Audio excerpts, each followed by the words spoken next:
आएंगे। विषय चूँकि थोड़ा सा व्यापक है, जैसा कि उर्मिला शुक्ल जी नमस्कार, शुक्रिया आप यहाँ पर आई। जैसा कि विषय आपको पता है, वैश्विक संकट, आर्थिक ढांचा। अशोक सर नमस्कार।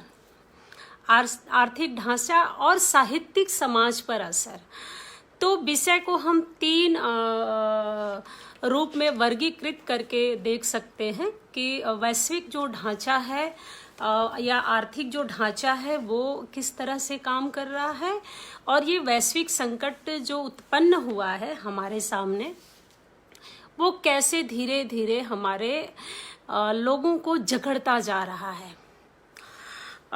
मैं कुछ छोटी छोटी चीज़ों से आपको अवगत कराते चलूँगी, लेकिन उसके पहले मैं 3-4 पॉइंट रखती हूँ जिसको मैं आखिर में आप सबको भी एक तरह का होमवर्क है। एक है अलका सरावगी जो साहित्यकार हैं, एक ब्रेक के बाद, ममता कालिया दौड़, प्रभा केतान पीली आंधी, प्रदीप सौरभ मुन्नी मोबाइल, रविंद्र वर्मा 10 बरस का भंवर, राजू शर्मा विसर्जन, काशीनाथ सिंह रेहन पर रघु, रामधारी सिंह दिनकर अकाल संध्या, रजनी गुप्त एक न एक दिन, संजीव आकाश चंपा, रविंद्र वर्मा आखिरी मंजिल, शरद सिंह कशबाई सिमोन, अनामिका 10 द्वारे का पिंजरा, द्रोण कोहली चौखट। अब आप इन बिंदुओं को सोचते रहिए। उसके पहले हम वैश्विक संकट की तरफ आ जाते हैं, और मैं शुरुआत इस बात से करना चाहूँगी कि मैं कुछ फुट्स नोट्स का भी प्रयोग करूँगी ताकि चीज़ें ज़्यादा स्पष्ट हों। उसके पहले मैं एक चीज़ दिखाती हूँ, वो शायद आप लोगों को उल्टा दिखेगा कि सीधा, मुझे नहीं पता।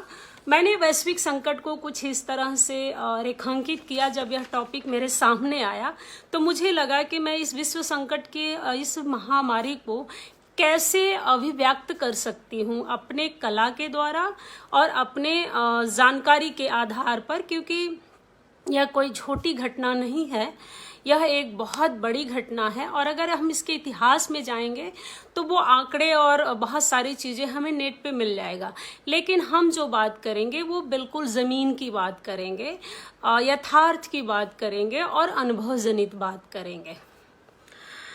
जैसे इंटरनेशनल लेबर ऑर्गेनाइजेशन जो है वो कहता है कि कोरोना वायरस सिर्फ एक वैश्विक स्वास्थ्य संकट नहीं है, बल्कि ये एक बड़ा लेबर मार्केट और आर्थिक संकट भी बन गया है जो लोगों को बड़े पैमाने पर प्रभावित करेगा। और इसका प्रभावीकरण हमें तमाम तरह से दिखाई दे रहा है, क्योंकि यह पेंडेमिक हमें यह सोचने पे मजबूर करता है कि वैश्विक आर्थिक प्रभाव का विचार उत्पन्न कैसे होता है। दूसरा, शहरी आर्थिक चेतना क्या है। तीसरा, ग्रामीण एवं कस्बाई आर्थिक चेतना किस तरह का है। शिक्षा का जो बाजारीकरण है, डिजिटलाइजेशन जो हो गया है वो कैसा है। और बेरोजगारी की जो समस्या दूसरे तरह से प्रकट हुई है इस पेंडेमिक की वजह से, वह क्या है। और अर्थहीन जीवन मूल्य, इन सारे बिंदुओं पर मैं अपनी बात रखने की कोशिश करूंगी। जब कोरोना के संदर्भ में जब वैश्विक संकट शब्द आता है तब हमें इतिहास की तरफ भी जाने की ज़रूरत महसूस होती है कि आखिर ये आर्थिक संकट जो है वो किस तरह से हमारे सामने आया। तब मुझे सबसे पहली चीज़ जो ध्यान में आती है 1917 में साम्यवादी क्रांति का ध्यान आता है कि वहाँ से एक पहली बार एक संकट हुआ, फिर कई बार विश्व युद्ध हुए, वो प्रथम द्वितीय तृतीय, वो इतिहास का एक कालचक्र रहा जिसे हम सब पढ़ते रहे हैं इतिहास में। लेकिन पहली बार हम सबका सामना जो है वैश्विक संकट से हुआ है, जिसने हम सबको इस तरह से प्रभावित किया है कि हर व्यक्ति अपने अपने स्तर पर परेशान है। तो कुछ लोग अवसादग्रस्त हो रहे हैं, कुछ लोग बीमारी से परेशान हैं, तो कुछ लोग खाली हो जाने की वजह से परेशान हैं। जो सबसे बड़ी समस्या खड़ी हुई है वो श्रमिक वर्ग के सामने खड़ी हुई है। श्रमिक वर्ग को लेकर के गवर्नमेंट की तरफ से आर्थिक नीतियां क्या बनी हैं। अब जैसे गवर्नमेंट के पास लॉजिक हो सकता है कि हमने 20 करोड़ का पैकेज दिया है। एक सिंपल सी बात है कि हमारे देश की जो कुल जनसंख्या है अब तक, हालांकि 1.25 करोड़ हमारे माननीय प्रधानमंत्री जी प्रयोग करते हैं, लेकिन हमारे देश की अगर मौजूदा स्थिति में देखी जाए तो 1,45,00,000 से ज्यादा, मतलब लगभग 145 करोड़ के आसपास लोग हैं। तो अगर 20 करोड़ को देने की बजाय इतने लोगों को अगर आवंटित कर दिया गया होता तो ज्यादा सीधा रास्ता निकलता। अब इसमें भी एक रास्ता और था, जैसे कि कितने लोग जॉब में हैं, कितने लोग नौकरी कर रहे हैं, क्योंकि यह सरकारी जो जानकारियां हैं वो गवर्नमेंट के पास हैं। इसको अलग से ढूंढने की जरूरत नहीं है कि हमें अलग से खोजना है या देना है। तो ये जो चीजें हैं उसको सरकार के पास डाटा था, इससे निकल आता कि उसके बाद के जो लोग हमारे पास बचते हैं वो डेली वेजेस हैं। जैसे छोटे कुटीर उद्योग लगाने वाले, छोटी दुकानें लगाने वाले, पान की दुकान करने वाले, रेहड़ी पट्टी लगाने वाले, या फिर छोटी छोटी गुमतियों में काम करने वाले। तो ये जो सारे लोग थे, इनके लिए एक पैकेज क्या है, उनके लिए आवंटन क्या है, ये एक बहुत बड़ा मुद्दा खड़ा होता है। मैं आज इस चीज को जब ये टॉपिक मेरे सामने आया तब से मैं लगातार इस पे बहुत बारीकी से जब काम की, तो मेरे दिमाग में कई सारे पॉइंट्स भी आए और बहुत सारी चीजें मैंने सर्च भी किया। अब जैसे जब अंतर्राष्ट्रीय रेटिंग एजेंसी की तरफ हम ध्यान देते हैं, जब वो कहता है अंतर्राष्ट्रीय rating agency Standard and Poor's, Bharat का जो घरेलू उत्पाद है जिसे हम जीडीपी कहते हैं, पिछले गवर्नमेंट के समय में वो 9 पॉइंट समथिंग था, लेकिन अभी जो है वो 5.2 है। लेकिन जैसे ही ये पेंडेमिक आया है ये तेजी से और डाउन हुआ है। क्यों डाउन हुआ है? क्योंकि लॉकडाउन का जो घोषणा किया गया उसमें रणनीति नहीं बनाई गई। रणनीति उन लोगों के लिए नहीं बनाई गई जो श्रमिक वर्ग हैं या विस्थापित हैं या फिर अपने गांवों से कट करके किसी अन्य शहर में जा करके बसे हुए हैं या वहां पर मेहनत कर रहे हैं, वहां के लिए काम कर रहे हैं। तो उनके संदर्भ में कोई ऐसी नीति नहीं बनाई गई जिसकी वजह से उनके सामने एक पीड़ित स्थिति पैदा ना होने पाए। तो यहाँ से जो सबसे ज्यादा आर्थिक आय आता है वो आता है हमारे अनौपचारिक क्षेत्र से, और जिसकी कुल आय जो होती है वो 50% होती है। अब आप अनुमान लगा लीजिए कि 50% की जो आय है वो हमें अनौपचारिक क्षेत्र से आते हैं। और ये हमारे जो छोटे छोटे उद्योग कारखाने और लघु उद्योगों की जो बड़ी संख्या है वो एकदम से बंद है, और उसमें काम करने वाले हजारों की संख्या में, लाखों की संख्या में लोग हुआ करते हैं। तो आज की तारीख में वो नहीं काम कर रहे हैं। उनके पास खाने के स्रोत क्या हैं, उनके जीवन यापन की व्यवस्था क्या है, यह एक बहुत बड़ा मुद्दा है जिनकी स्थिति बहुत ही भयावह है। और यह कटु सच जो है वो हम देखने के लिए अभिशप्त हैं। उसके बाद जो हमारे सामने एक चीज आता है कि यह जो कोरोना का वैश्विक संकट है वह उसमें आर्थिक ढांचे के साथ साथ हमारे साहित्यकारों की क्या भूमिका है। इस साहित्यिक पक्ष पे मैं बहुत आखिर में आऊंगी। अब जैसे कोरोना का जो है कोविड-19 के नाम से जिसे हम लोग जानते हैं, उसके संदर्भ में एक मैं सर्वे साझा करना चाहूंगी आप लोगों से। 154 देशों वाली जो वर्ल्ड हेल्थ असेंबली है, उसने विश्व स्वास्थ्य संगठन की प्रमुख नीति निर्धारक इकाई है, उसने असेंबली के 73वें बैठक में कोरोना वायरस की उत्पत्ति को लेकर के सवाल खड़े किए। उसने किसी देश या जगह को चिन्हित नहीं किया, या जबकि पूरा देश, और रोज हम न्यूज और अखबार और तमाम माध्यमों से, किरण जी नमस्कार, सोनी जी नमस्कार, सईद अशीम रफीक साहब नमस्कार, रोज हम इन माध्यमों से पढ़ते हैं कि यह जो लोग हैं उनके यह जो है चीन से आया है। उसके बावजूद यह क्यों कहा जा रहा है, या यह वर्ल्ड हेल्थ ऑर्गेनाइजेशन यह खुले तौर पे क्यों नहीं कह पा रहा है कि यह चीन के द्वारा या चीन से उत्पन्न हुआ है, जबकि बहुत सारे इस संदर्भ में गफलत है।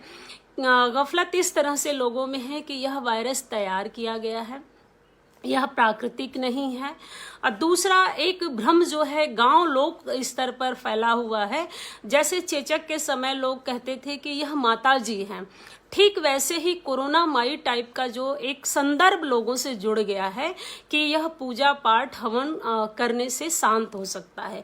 तो अब यह देखना होगा कि 21वीं शताब्दी में जब हम शिक्षा के बहुत सारे आयाम के साथ जुड़ चुके हैं, ऐसी स्थिति में भी अगर हम आडंबर, भ्रम या इस तरह की बात सोचने के लिए विवश हैं कि यह कोई दैवी शक्ति है जो हमारे ऊपर हमला कर रही है, तो हमें साइंस के जमाने में यह सोचना होगा कि यह स्थिति या यह सोच यह हमारे लोगों के बीच में क्यों है, क्यों आई है। हाँ सोनी जी, बिल्कुल मैं इस विषय पर भी आऊंगी और मैं बिल्कुल उस पर बाकायदे पॉइंट बाय जरूर बात रखूंगी, क्योंकि यह भी एक बहुत बड़ा संकट है कि वैश्विक संकट के समय में हमारे बौद्धिक लोगों की भूमिका किस तरह की है। अब जैसे लॉकडाउन को हमारे भारत को सिर्फ हम संदर्भ माने तो भारत में जब 500 मरीजों की संख्या थी, लगभग 500, तब हम लॉकडाउन में थे, पूर्ण लॉकडाउन में थे। लेकिन अब जब हमारे पास लाखों संख्या में मरीज हैं, एक तरह से जिंदा बम की तरह मरीज घूम रहे हैं, कौन व्यक्ति इससे इफेक्टेड है यह हम नहीं जानते हैं, क्योंकि यह बहुत ही सूक्ष्म वायरस है। ऐसी स्थिति में जब लॉकडाउन धीरे धीरे ओपन हुआ है, तो इससे एक और कॉन्फ्लिक्ट जो हमको समझ में आ रहा है वो कि अब जो लोग यहाँ से विस्थापित होकर ट्रेनों के माध्यम से, बसों के माध्यम से या सुरक्षा की दृष्टि से अपने घर जो जाना चाहते थे भाग करके, वो लोग जब वहाँ जा रहे हैं तो यह इस बीमारी के विषाणु को भी अपने साथ ले जा रहे हैं। तो यह चीज धीरे धीरे गांवों में भी फैलने लगा है, और गांव में जब ये फैल गया है तब यह देखने वाली बात होगी कि वहाँ की स्वास्थ्यगत स्थितियाँ क्या हैं। हमारे भारत में बहुत सारे जगह ऐसे हैं जहाँ पर सरकारी अस्पताल हैं, लेकिन वो नाम के हैं, वहाँ के डॉक्टर बैठते नहीं है बल्कि अपना प्राइवेट क्लिनिक चलाते हैं।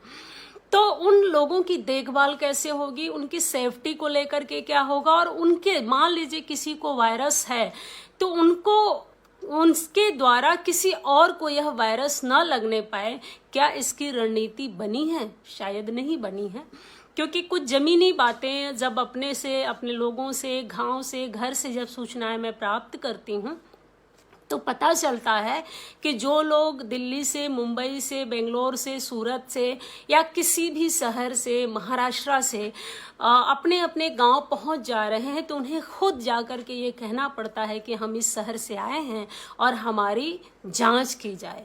तो अब आप इसी से अनुमान लगा लीजिए कि क्या हम इस बीमारी से लड़ने के लिए हमारे पास अच्छी रणनीति है? शायद नहीं है। यह सवाल सबके मन में है, लेकिन खुल करके कोई नहीं कहना चाहता है। 100 देशों ने, हाँ, वो अभी सहमति नहीं बनी है। 73वें बैठक में अभी भी असहमति है। आज के अखबार में भी यह इस बात को आया, जबकि अमेरिका बार बार कह रहा है कि चीन ही इस बात के लिए दोषी है। बल्कि मैं आज के अखबार के रिपोर्ट को भी साझा करना चाहूँगी आप लोगों से। ट्रंप ने चीन को दुनिया में सामूहिक नरसंहार का दोषी करार दिया है। तो यह जो है स्थिति थोड़ी सी भ्रमात्मक है कि यह भ्रम क्यों फैलाया जा रहा है, जबकि स्थिति स्पष्ट है। कौन सी ऐसी मजबूरी है कि हम चीन को सीधे सीधे दोषारोपण नहीं दे पा रहे हैं। 100 देशों ने, क्या यह केवल वैश्विक भूमिका? हाँ, मैं इस सर्वभाषा ट्रस्ट जी, आपने जो सवाल किया, मैं सवालों के जवाब थोड़े से लास्ट में लेना चाहूँगी, ताकि बीच में जो बातें हैं वो प्रभावित ना होने पाए जो आंकड़े हैं। जैसे लॉकडाउन जब हुआ है तो पूरे देश की अर्थव्यवस्था चरमराई है। पूरे देश में जो है कोरोना एक महामारी है, एक बीमारी है, लेकिन हमारे देश में इसको अवसर की तरह एक क्रिएट किया गया। जैसे कि लॉकडाउन करके बहुत सारे पदों को खत्म किया गया है, बहुत सारी नौकरियों को खत्म किया गया है, श्रमिक कानून को खत्म किया गया है, एनपीएस कट किया गया है, टीएडीए कट किया गया है। ये तमाम चीज़ें हुई हैं। जबकि आप सब ने देखा होगा कि फरवरी में जब 2020 का बजट आया था तो हर सेक्टर के लिए पर्याप्त बजट आवंटित हुआ था। वह बजट कहीं अभी इन्वेस्ट नहीं हुआ। उसके पहले हमारे पास ये एक बड़ी समस्या आई है। उस समस्या से निपटने के लिए गवर्नमेंट के पास पर्याप्त बजट है। जैसा कि हम कैलकुलेट, आम नागरिक, एक जागरूक ना, मैं कोई आर्थिक विश्लेषक नहीं हूँ और ना इकोनॉमिस्ट हूँ, ना ही मैं पॉलिटिकल पर्सन हूँ, लेकिन मैं चीज़ों को जागरूक नागरिक की तरह मैं देख रही हूँ। तो हमारे पास ये समस्या नहीं है, सब कुछ है, लेकिन हमारे पास जिस चीज़ की कमी है वो है रणनीति। किसी भी चीज़ की अगर बेहतर रणनीति नहीं होती है तो वहाँ से समस्या ज़्यादा विकट हो जाती है, और वह विकट समस्या हम सबको देखने को मिल रही है, हम उसको झेल भी रहे हैं।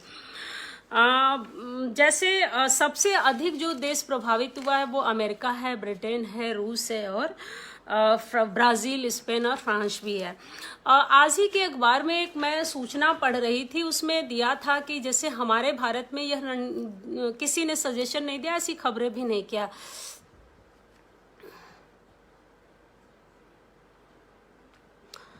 जैसे अभी जैसे कि मैं फ्रांस की एक संदर्भ में एक खबर मैं पढ़ रही थी, वो था कि मोनालिसा की जो पेंटिंग है वो लोगों को आर्थिक मंदी से बचाए रखने के लिए वहाँ के जो संस्थापक, एक कंपनी के, फ्रांस की एक टेक कंपनी है, उसके सीईओ ने सजेशन दिया कि मोनालिसा की जो पेंटिंग है उसे 50 अरब यूरो में बेचा जाना चाहिए।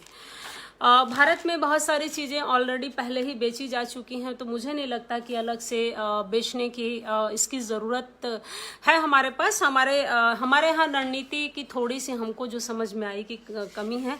हाँ, क्योंकि हमारे यहाँ हम एक विकसित देश धीरे धीरे कैटेगरी में आए हैं, विकासशील देश के, तो वहाँ पर इसकी। और अब दूसरी चीज़ जो आती है वो हमारे यहाँ शुरू में बहुत सारी चीज़ों को लेकर, मास्क को लेकर कॉन्फ्लिक्ट था, कोरोना के टेस्ट को लेकर के जो किट मंगाए गए थे उसको लेकर के बहुत तरह की भ्रमात्मक स्थितियाँ थी। और आज भी जिनको कोरोना हो जा रहा है उन्हें पुलिस उठाकर ले जाती है, लेकिन हफ्ते महीने तक जांच नहीं होता है। कई बार तो मरीजों के मर जाने के बाद उनकी रिपोर्ट आती है। तो ये इसको हम कैसे देखें, लचर रूप में देखें या फिर अचानक से आई परिस्थिति की वजह से यह सब कुछ हो रहा है। जैसे लगता है कि हम अचकचा गए हों और हमें समझ में नहीं आ रहा कि हम इसको कैसे बेहतर कर सकते हैं। जैसे अब उद्योग वगैरह की जो स्थितियां चरमरा गई हैं, उसे पटरी पे लाने के लिए हमें लगता है कि अभी जो एक रिपोर्ट हम पढ़ रहे थे उसके हिसाब से लगता है कि 2021 का यह समय जो है वो हमें इसमें जाएगा। वो रिपोर्ट हम आज ही पढ़े हैं कि 30 दिन काम करना और 50 दिन जो है वो लॉकडाउन में रहने से इस बीमारी से बचा जा सकता है। और दूसरी चीज़ ये इसमें दिया हुआ था कि यह रणनीति जो है 16 देशों के डाटा कलेक्शन से तैयार हुआ है। प्रमुख जो इसके शोधकर्ता हैं इनका यह कहना है कि यह अचानक से खत्म होने वाली बीमारी या वायरस नहीं है, बल्कि धीरे धीरे इसके जब तक वैक्सीन नहीं बन जाते हैं और वैक्सीन जब तक लोगों तक नहीं पहुंच जाता है तब तक हमें सतर्कता ज़्यादा रखने की ज़रूरत है। लेकिन आप लोगों ने देखा होगा कि जिस दिन शराब के लिए छूट मिली थी वो लोग एकदम से सड़क पर आ गए थे, पूरी तरह से लॉकडाउन की धज्जियां उड़ गई थी। और कल की जो रिपोर्ट है वो आप सबने सुना होगा, शायद टीवी में देखा भी होगा कि ट्रैफिक लगने शुरू हो गए, मतलब लोगों का मार्केट में आवाजाही बहुत तेजी से बढ़ी है। तो क्या हम अपनी स्वास्थ्य को लेकर के स्वयं जागरूक हैं? हर बात के लिए हम सिर्फ सरकार को जिम्मेदार नहीं कह सकते हैं, बल्कि हमारी व्यक्तिगत जिम्मेदारी क्या है। जेपी जी, आप पूछ रहे हैं कि क्या सभी विकसित देशों ने कोरोना से लड़ने की रणनीति पहले बना रखी है? किसी भी देश को यह नहीं पता था कि ऐसी कोई बीमारी हमारे देश में आने वाली है।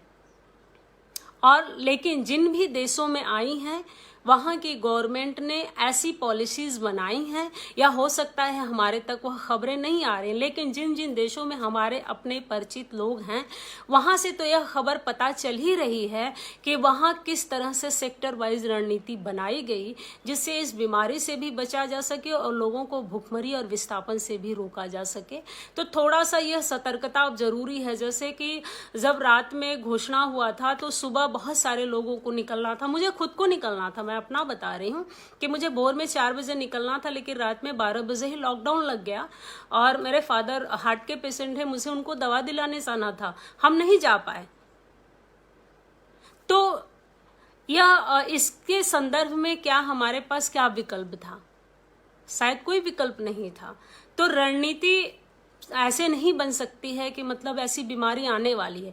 लेकिन जहां तक सबको पता चल गया था, हमारे पूरे विश्व में सबको पता चल गया था कि चीन से बीमारियां आ रही हैं, तो सबसे पहले बाहरी आवागमन को थोड़ा सा रोका जाना चाहिए था, क्योंकि श्रमिक वर्ग बाहर गया नहीं है, मध्यम वर्ग जाने का सोचता नहीं है। तो गया कौन? जो विदेश से जिनका आवागमन है, या जो बिजनेस सेक्टर में है, या जो कॉरपोरेट जगत में है, या फिर जिन लोगों का डेली का यह वर्क है, या फिर हमारे पैनल या हमारे देश को मजबूती ढांचा देने के लिए, मजबूत करने के लिए वर्क करते हैं, उन लोगों का आवागमन हो रहा था। तो क्या उनके संदर्भ में सतर्कता बरती गई? आप भी सोचिएगा। शायद हम तो कहते हैं कि नहीं बरती गई, अगर बरती गई होती तो शायद यह कंडीशन पैदा नहीं होती। अब और आप यह भी देखिए कि जो बाहर नहीं गए, देश से बाहर नहीं गए, बीमारी देश के बाहर से वायरस आया है, जो देश से बाहर नहीं गए हैं वह लोग सबसे ज्यादा पीड़ित हैं। जैसे गरीब है, मजदूर है, मजदूर कहने की बजाय मैं उनको श्रमिक कहना पसंद करूंगी, मजदूर कहना मैं उचित नहीं मानती हूँ। श्रमिक जो हार्ड वर्क करते हैं, अपने मेहनत के कंधे पर इस दुनिया को उठा के रखे हैं, ऊंची ऊंची बिल्डिंगें बनवाते हैं, फ्लोर बिल्डिंग बनवाने में मदद करते हैं, लेकिन उनकी ज़िंदगी में क्या है, उनको क्या मिलता है?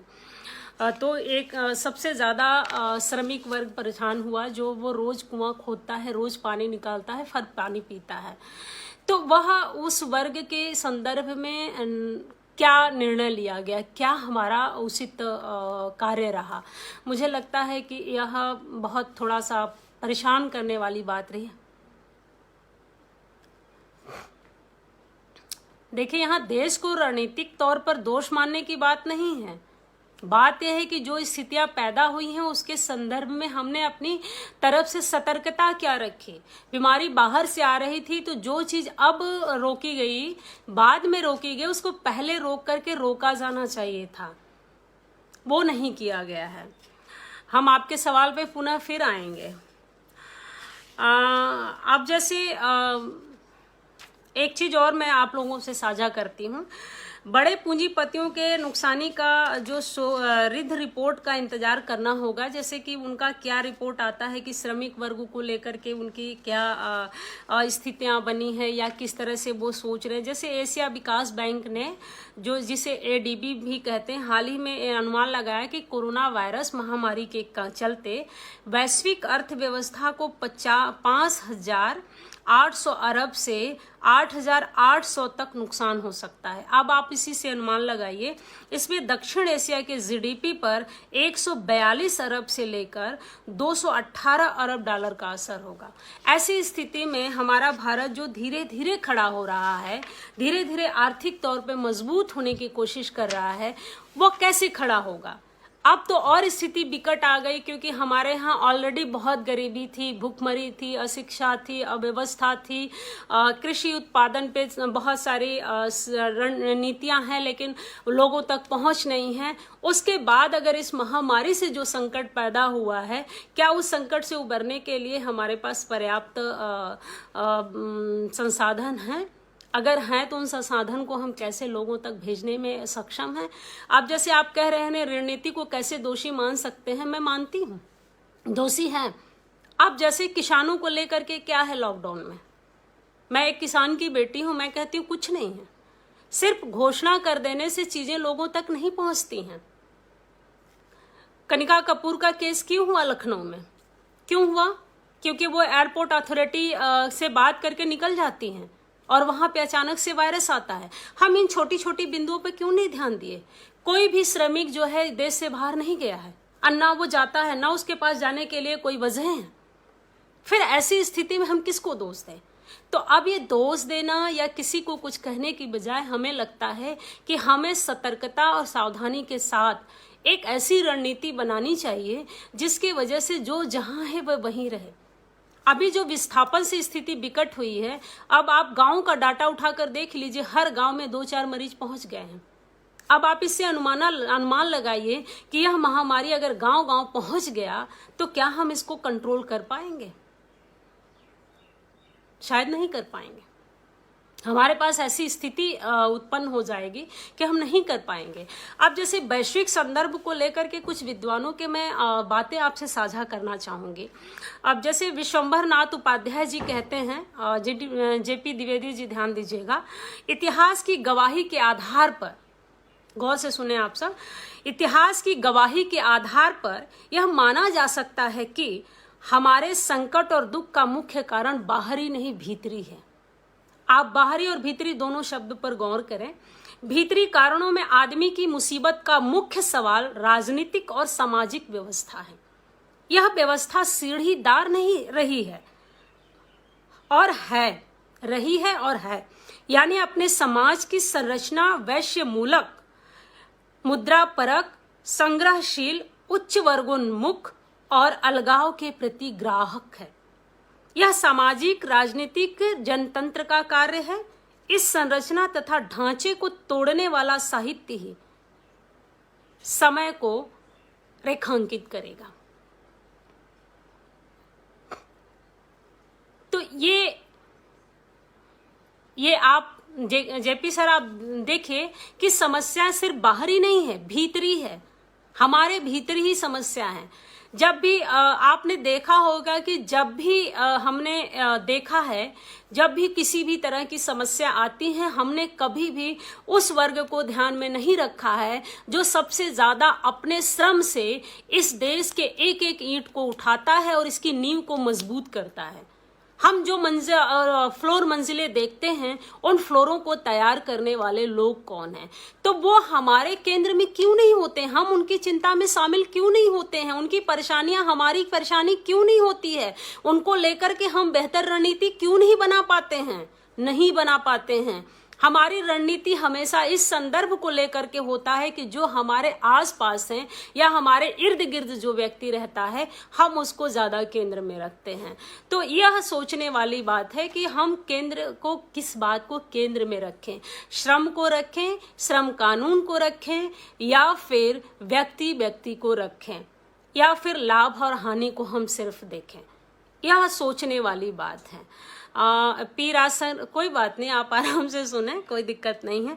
अब दूसरी चीज आप लोगों से साझा करती हूँ, जो समाजशास्त्री श्याम चरण दुबे जी कहते हैं, समकालीन भारतीय समाज तीव्र संक्रमण के दौर से गुजर रहा है। परिवर्तन की आंधियां कई दिशाओं से आ रही हैं। गौर करें कि कई दिशाओं से आ रही हैं। एक ओर आधुनिकता की अनिवार्यता है और दूसरी ओर परंपरा का आग्रह है। जब पहला लॉकडाउन हुआ था, तब हमारे प्रधानमंत्री के द्वारा हमें कुछ कार्य दिए गए थे। उसे कार्य शब्द मैं इसलिए कह रही हूं क्योंकि वह तब ऐसा नहीं समझ में आया था कि यह और बढ़ने वाला है। तब लगा था कि जल्दी ही कंट्रोल होगा, तो सारे लोग उसमें शामिल हुए। एक तरफ तो हम आधुनिकीकरण के तरफ जा रहे हैं, दूसरी तरफ हम अपनी परंपरा से भी आग्रह कर रहे हैं।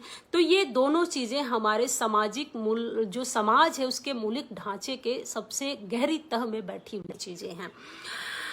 अब इसके संदर्भ में जो वैश्विक स्थिति है, उसके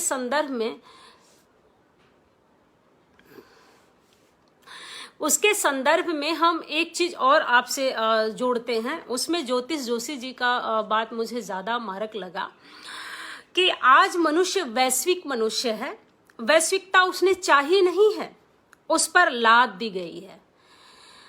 ज्योतिष जोशी जी कहते हैं कि हमने वैश्विकता चाही नहीं है बल्कि उस पर लाद दी गई है। कहाँ तो अपनी स्वाधीनता में राष्ट्रीय भी न हो पाया था और कहाँ वह वैश्विक बना दिया गया। मतलब हम स्वतंत्र हुए, स्वाधीन हुए, लेकिन हम राष्ट्रीय नहीं बन पाए, लेकिन हमें वैश्विक बनने की जो होड़ हमारे अंदर पैदा हुई उसने हमको सबसे ज्यादा छला। तो अब इस शब्द की बारीकी को समझने की जरूरत है कि हम वैश्विक होना चाहते थे या हमें वैश्विक बनाया गया। अब तीसरा, हमने दोनों बिंदुओं को जोड़ करके अपनी बात रखी कि वैश्विक संकट और आर्थिक ढांचे का जो मिला जुला स्वरूप है, क्या वह हमारे समाज के स्थिति को देखते हुए बनाई गई है कि नहीं बनाई गई है। अब जैसे अभी जो हमारा समय है वो मॉल कल्चर का है, कॉरपोरेट का है, बिजनेस सेक्टर का है और टेलीकम्युनिकेशन का है, और अभी जो हम लोग लाइव कम्युनिकेशन से जुड़े हुए हैं उसने देखिए अभी कल परसों में ही इग्नू ने ऑनलाइन कोर्सेज लॉन्च किए हैं MHRD की तरफ से। मैंने आपसे एक चीज़ और शुरू में ही कुछ पॉइंट साझा किए थे, शायद आप लोगों ने गौर किया होगा। वैश्विक आर्थिक प्रभाव का विचार क्यों आया? क्योंकि यह जो आर्थिक स्थितियां हैं वो एक दूसरे देश को प्रभावित करती हैं। हमारा जो आदान प्रदान का जो स्थिति है उससे हम प्रभावित होते हैं। जैसे हम अलग अलग देशों से अलग अलग चीज़ें मंगाते हैं, कहीं से दाल मंगाते हैं, कहीं से चीनी मंगाते हैं, कहीं से कुछ मंगाते हैं, तो ये हमारे आवागमन के साथ ही जुड़ा हुआ है, ये व्यापारिक संबंध है। और यह व्यापारिक संबंध अगर लॉकडाउन के द्वारा और एक महामारी पेंडेमिक के वजह से, जो एक भयानक बीमारी है उसकी वजह से प्रभावित हुआ है, तो जाहिर सी बात है कि आर्थिक व्यवस्था डंप होनी है, उसको बैठना ही है, चरमराना ही है। अब जैसे शहरी आर्थिक चेतना, हम कहने को तो हम लोग महानगर में हैं, यहाँ के लोग ज़्यादा जागरूक हैं कि सरकार की तरफ से कौन सी रणनीति आ रही है, सरकार किसके अकाउंट में पैसे डाल रही है, सरकार किस वर्ग के लिए क्या सोच रही है। बावजूद आप सब भी पढ़ रहे होंगे कि तमाम सेक्टर से लोगों को निकाला गया है। मेरे बहुत सारे जानने वाले लोगों को कई तरह के कंपनियों से निकाला गया है, कुछ को अखबार से निकाला गया है, किसी को किसी दफ्तर से निकाला गया है। अब जैसे कि जो प्राइवेट स्कूल्स हैं जो कुकुर मुत्ते की तरह उगे हुए हैं पूरे भारत में, हर जगह, उत्तर भारत में से सबसे ज़्यादा मैंने देखा है पूर्वांचल वगैरह में, तो वहाँ पे जो प्राइवेट सेक्टर में काम है वो प्राइवेट सेक्टर का ही एक पार्ट है। आज की डेट में एजुकेशन जो है वो एक पैशन नहीं है, प्रोफेशन नहीं है, बल्कि एक बिजनेस हो गया है। तो उस बिजनेस सेक्टर में काम करने वाले शिक्षकों की स्थिति क्या है? लॉकडाउन अप्रैल से लगा हुआ है, उन्हें मार्च की सैलरी मिली होगी, अप्रैल की नहीं मिली होगी, मई की नहीं मिली होगी, अब जून आने वाला है। जो लोग प्राइवेट में काम कर रहे हैं, मुश्किल से 10,000, 12,000 या 15,000 की नौकरी कर रहे हैं, उनके पास अगर 2 बच्चे हैं तो आप अनुमान लगाइए कि अब वो क्या करें। और जो व्यक्ति व्यावसायिक दृष्टि से स्कूल खोलकर बैठा है, किसी भी शिक्षक को बिठा के क्या वो सैलरी देगा? क्योंकि गवर्नमेंट ने सख्त तौर पे कहा है कि इन महीनों की फीस नहीं लेनी है। तो जो गिव एंड टेक पे काम कर रहे हैं, क्या वह उन्हें सैलरी देंगे? क्या वह सरवाइव करने की स्थिति में है? मेरे एक बहुत अच्छे मित्र और परिचित हैं, उनका कपड़ों का बहुत अच्छा व्यवसाय है, उन्होंने बहुत बड़ा उद्योग शुरू किया और बहुत सारे लोगों को जॉब भी दिया हुआ है। वहाँ पे वो एक खास कला को लेकर काम करते हैं, लेकिन जब लॉकडाउन लगा तो वो पूरी तरह से बंद हो गया। पिछले 2 महीने से वो लोगों को सैलरी दे रहे थे। क्यों दे रहे थे? कि उनको लगा कि अब ओपन होगा, हमारे लिए भी कोई वैकल्पिक व्यवस्था होगी जो गवर्नमेंट की तरफ से आएगा कि हम ऐसा किस रास्ते से काम कर सकते हैं। वो ऐसा नहीं आया। अब उस 2 महीने के बाद अगर हम किसी को सैलरी दे रहे हैं, हमारे पास आ नहीं रहा है, हम सिर्फ दे रहे हैं, तो अब आप सोचिए कि भरा हुआ खजाना अगर हम रोज उसमें से निकालते हैं तो उसमें बचेगा कितना? क्या हम उस बचत में से कुछ और करने की स्थिति में हैं?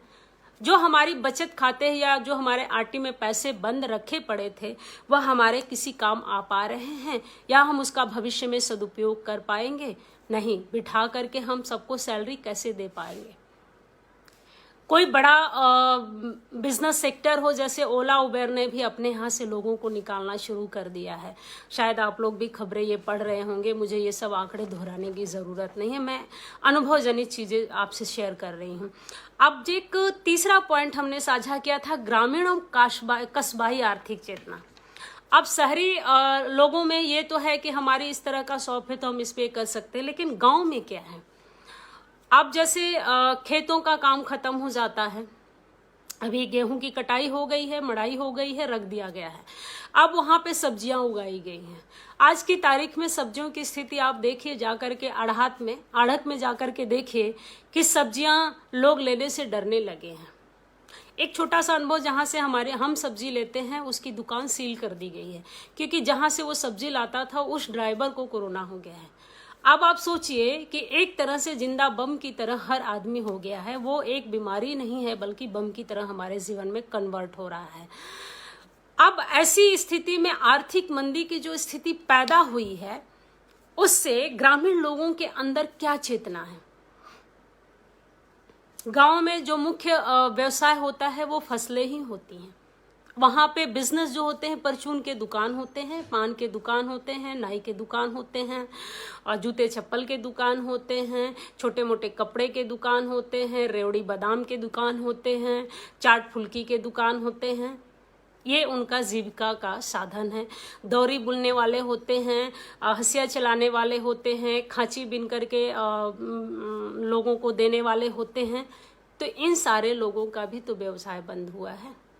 क्या उनके संदर्भ में हमारे पास कोई ऐसी आर्थिक ढांचा, रणनीति या उन तक पहुंचाने की क्या कोई ऐसी व्यवस्था है? जितना कि मैं इतना गांव-गांव घूमती रहती हूं, मैंने बहुत सारे लोगों से इस दौरान इस टॉपिक को तैयार करने के समय मैंने बातचीत किया, किसी को इस संदर्भ में कोई भी जागरूक जानकारी नहीं दी जा रही है, और ना ही उनको यह जाकर के कोई बताने वाला है कि आपके संदर्भ में गवर्नमेंट ने यह व्यवस्था की है।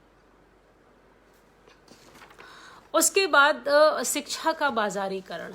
मैं इसको बाजारीकरण नहीं कह करके बल्कि कहती हूँ शिक्षा का टेक्नोलॉजीकरण। अब जैसे कि हम ऑनलाइन एजुकेशन ले रहे हैं, दे रहे हैं, अगर मान लीजिए गवर्नमेंट को यह बात समझ में आई कि आने वाले समय में ऑनलाइन एजुकेशन ज़्यादा पावरफुल है, ज़्यादा पीसफुल है, ज़्यादा कंफर्ट है, तो क्या भविष्य में नियुक्तियां होंगी? एक बड़ा सवाल है, आप लोग खुद भी सोचें।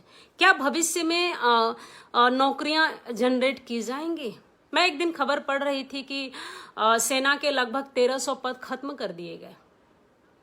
तो वो 1300 लोग कहाँ जाएं? वो 1300 पद खत्म करने के संदर्भ में ये अचानक से घोषणा हुई है। तो क्या शिक्षा का जो टेक्नोलॉजीकरण हुआ है, क्या यह बच्चों को लिए बेहतर है? अब जैसे मान लीजिए किसी के पास मोबाइल है तो नेटवर्क नहीं है, अगर नेटवर्क है तो प्रॉपर बिजली नहीं है, अगर बिजली है तो उस समय शिक्षा या ऑनलाइन पढ़ने का वक्त नहीं है। हम किसी आउटर शहर में चले जाएं, वहाँ लोग पेड़ पे, छत पे, यहाँ वहाँ खड़े होकर के नेटवर्क मिलाते हैं, तो एक दूसरे से चिल्ला चिल्ला के थोड़ी बातें कर पाते हैं। तो क्या यह ऑनलाइन एजुकेशन सिस्टम सक्सेसफुल है? अब तो ऑनलाइन एग्ज़ाम को लेकर के भी बहुत कवायदे शुरू हो गई। दिल्ली यूनिवर्सिटी का आप देख ही रहे होंगे कि कल इसको लेकर के बैठ के भी हुई और प्रतिरोध भी हुआ है। और जबकि उसी दौरान कल परसों के फोरम में इग्नू ने 32 लाख से ज़्यादा लोगों के लिए बहुत सारे कोर्सेज, ऑनलाइन कोर्सेज लॉन्च किए हैं। तो अब ये देखना होगा कि यह ऑनलाइन का जो ब्यूरोक्रेसी है, इसको मैं ब्यूरोक्रेसी से जोड़ रही हूँ, क्या वह हमारे फ्यूचर के बच्चों के लिए बेहतर है? मैं तो इसे बेहतर नहीं मानती, क्योंकि जो चीज़ें क्लास में बैठ करके आमने सामने पढ़ाई जाती हैं, वो क्या इसका विकल्प बन सकता है? मैं इसको सिर्फ कोरोना काल में नहीं देख रही हूँ, बल्कि आने वाले समय में एक संकट के तौर पे देख रही हूँ कि रोजगार खत्म होने लगेंगे, फिर बेरोजगारी का जो प्रतिशत है वो और तेजी से बढ़ेगा, जो कि पहले से ही हमारे यहाँ बेरोजगारी का बहुत बड़ा अपार स्थिति, मतलब अपार संकट खड़ा था। ऐसी स्थिति में यह संकट और भयावह रूप में बढ़ेगा। मैं इस तरह से इसको देखती हूँ। शिक्षा और बेरोजगारी दोनों एक दूसरे से जुड़े हुए हैं। बहुत सारे ऐसे लोग हैं, मेरे पास दूसरे मोबाइल में कम से कम 50 लोगों के मैसेज हैं कि मैम मेरी जॉब चली गई है, क्या आप मेरे को कोई वैकल्पिक व्यवस्था दे सकती हैं। अब आप इस बात से सिर्फ कल्पना करिए कि हर व्यक्ति इस तरह से परेशान है। इन्फोटेक कंपनी का, विप्रो का, कई अलग अलग कंपनियों से काम करके लौटे हुए लोग जो हैं वो आज की डेट में नो जॉब ढूंढ रहे हैं। तो क्या यह वैकल्पिक चीजें हमें बचाने के लिए या हमारे सामने जो रखी गई हैं वह सही हैं? इनकी बारीकियों पर हमें सोचना पड़ेगा। जी, ऑनलाइन शिक्षा को मैं सही विकल्प नहीं मानती हूँ, जबकि गवर्नमेंट का बहुत फोकस है कि इसको ऑनलाइन ज़्यादा किया जाए। पता नहीं कुछ लोगों को ये अच्छा भी लग रहा है, लेकिन मैं इसको नहीं मानती। जैसे कोई ब्लाइंड बच्चा है तो वो कैसे पढ़ेगा, क्योंकि उसको पढ़ा करके सुनाने वाला चाहिए। अब मान लीजिए कोई बच्चा संयुक्त परिवार का है या एक कमरे का घर है, उसमें 4-5 लोग रहते हैं, तो क्या वो ऑनलाइन क्लास लेने में सक्षम है? अब मान लीजिए किसी लड़की की शादी हो गई है और संयुक्त परिवार में रह रही है, तो आपको भी पता है कि हमारे हिंदुस्तानी समाज का जो ढांचा है वो देवरानी आएगी तो सारा काम वही करेगी। जेठानी के अलग ठसक होते हैं, परिवार के बाकी ननद भौजाई बाकी लोगों के ठसक अलग होते हैं। तो क्या वो ऑनलाइन बैठ करके क्लास ले पाएगी, पढ़ पाएगी? अगर वो इतने देर तक पढ़ेगी तो सवाल तुरंत खड़ा होगा कि ये तो पूरे दिन फोन पे रहती है। कोई इस बात की स्थिति को समझ पाएगा कि क्या यह ऑनलाइन क्लासेस सही है? बहुत सारी समस्याओं को फेस करने के बाद ये सवाल हमारे मन में आया कि यह हमें ऐसा क्यों करना चाहिए। अब जैसे मान लीजिए कि कोई फिजिकली चैलेंज है, ब्लाइंड के अलावा जो बच्चा सुन नहीं सकता, उसके लिए हमारे पास साइन लैंग्वेज है। क्या हम साइन लैंग्वेज से उनको समझा पा रहे हैं, पढ़ा पा रहे हैं? अगर पढ़ा पा रहे हैं तो क्या वह समझ पा रहा है? अगर वो समझ पा रहा है तो हमें पता कैसे चले? क्या हमने इस बिंदुओं पर सोचा है? शायद नहीं सोचा है। अब जैसे कि व्हाट्सएप के थ्रू बच्चों को जो पढ़ाया जा रहा है, टीचर लगातार होमवर्क पे होमवर्क दे रहा है, बच्चा कितना समझ रहा है, क्या हम उसको देख पा रहे हैं? क्या हम उसको समझ पा रहे हैं? क्या टेक्नोलॉजी से पढ़ करके बच्चे को पूरा समझ में आ रहा है? जितना कि मुझे पता है कि हम क्लास में जब बच्चे को पढ़ाते हैं तो हम राउंड लेते हैं। जो बच्चा बदमाशी करता है हम उस तक पहुंचते हैं, हम उससे पूछते हैं कि आपको प्रॉब्लम क्या है। अगर एक बार में समझ में नहीं आता हो तो हम सेकेंड रिपीट करते हैं। लेकिन क्या ऑनलाइन एजुकेशन सिस्टम में यह फैसिलिटी अवेलेबल है? मुझे लगता है नहीं है। हर कोई फेस कर रहा है, लेकिन इस बात को कोई इस बारीक बिंदु पर कोई बात नहीं कर रहा है। तो इस पर बात होनी चाहिए। अब जैसे कोई जंगल की तरफ रहता हो या आदिवासी परिवार का बच्चा हो और दिल्ली में पढ़ रहा हो, लेकिन वापस अपने गांव गया हो, तो क्या वो नेटवर्क की कनेक्टिविटी में आ पाएगा? वहां तो मैसेज भी महीनों महीनों में रिसीव होते हैं। मैं खुद इस बात अनुभव से गुजरती हूँ। जब मैं दिल्ली से गाँव की तरफ जाती हूँ तो नेटवर्क ही नहीं आता है, नो नेटवर्क लिखा रहता है, पूरे टाइम नो नेटवर्क रहता है। जैसे आप मार्केट की तरफ आइए तो नेटवर्क आता है, धड़ाधड़ मैसेज आते हैं। तो क्या हम उस बच्चे को एजुकेशन दे पाएंगे? या फिर एजुकेशन की जो इक्वलिटी की हम बात करते हैं, उन सारे बच्चों को हम एक जैसे बच्चों को पढ़ा पाएंगे? तो यह हमें सोचना पड़ेगा कि यह जो वैकल्पिक व्यवस्था हमने अभी दी है, बाद में यह संकट की वजह न बन जाए, लोगों की नौकरी खाने की वजह न बन जाए। क्योंकि हमारे भारत में एक चीज़ हमने देखा है कि हम लोग एडजस्ट करना बहुत जानते हैं। थोड़ा सी जगह में भी बड़ी चीज़ें बना लेते हैं। तो उस थोड़ी सी जगह में जो ऑनलाइन सिस्टम शुरू हुआ है, उससे उस थोड़ी सी जगह से कहीं ऑफलाइन जॉब के सिक्योरिटी न ख़त्म हो जाए, इस बिंदु को भी हमें ध्यान रखना होगा। क्योंकि जब आपदा को अवसर की तरह देखा जाने लगे, तब हमें चिंतन का जो दायरा है बढ़ा देना चाहिए और अपने दृष्टिकोण का जो रास्ते हैं वो चौतरफा कर लेने चाहिए। अब इन सारे बिंदुओं के आधार पे मैंने शुरू में टाइम कितना हो रहा है, हाँ केशव जी हमें बताइएगा, और मैं कुछ लोगों के सवाल भी ले लेती हूँ। अब मुख्य मुद्दा हमारा साहित्य समाज पर असर। हमने वैश्विक की बात की, हमने आर्थिक ढांचे के साथ साथ बेरोजगारी, शिक्षा और ऑनलाइन सिस्टम टेक्नोलॉजी की भी बात कर ली। लेकिन जो मुख्य विषय के जो आखिर में जो पंचिंग शब्द है वो है साहित्यिक समाज पर असर। आप लोग देख रहे होंगे कि जो हमारा बौद्धिक वर्ग होता है वो बहुत जल्दी घबराता है। अब उनके सामने इस महामारी ने कैसी संकट खड़ी की है वो अब मैं कुछ अनुभवजनित चीजें बताती हूँ। जैसे पहला जब लॉकडाउन हुआ था, बहुत छोटा लॉकडाउन हुआ था, उसी समय मैं ये नहीं कहूँगी कि सिर्फ महिलाएं हैं, कुछ पुरुष और महिलाएं दोनों लिखना शुरू कर दें कि मैं तो घर में बंद होकर के अवसादग्रस्त हो रही हूँ, पढ़ना लिखना सब बंद हो गया, मैं परेशान हो रहा हूँ, मैं सोच रहा हूँ कि मैं कहाँ भाग जाऊँ। उसके बाद जब सेकेंड लॉकडाउन हुआ तो कुछ चैलेंजेस शुरू हो गए। किसी ने साड़ी चैलेंज दिया तो कभी किसी ने पेंटिंग का दे दिया, तो कभी किसी ने खाने का दे दिया, तो किसी ने बाल काटने का। इस टाइप के जो सगल शुरू हुए साहित्यिक समूह का, बौद्धिक समाज का, तब मुझे बड़ा घिन्न सा आया कि मतलब एक तरफ हमारा श्रमिक वर्ग है जो इस लॉकडाउन के दौरान जो डेली वेजेस है, जो रोज कमाता था, रोज खाता था, चाहे वो नमक रोटी ही खाता था, नून प्याज ही खाता था, लेकिन वो खाता तो था, कमाता तो था। अब भीख मांग करके जो कमाए उसको भी मैं इसी दायरे में रखती हूँ। तो वो अवसादग्रस्त नहीं हो रहा है जिसके सामने रोटी के लाले पड़े हैं। तो ये हमारा बौद्धिक समाज, खाया पिया अघाया समाज क्यों इतना अवसादग्रस्त हो रहा था? ऐसी क्या वजह थी? क्या मंच में न जाने से, या कार्यक्रमों में शिरकत न करने से, या लोगों से गप न मारने से, या फिर अपने खाली वक्त में कहीं और निकल जाने की वो छटपटाहट थी? ये मैं समझ नहीं पाई, ये गुत्थियां मुझे समझ नहीं पाई।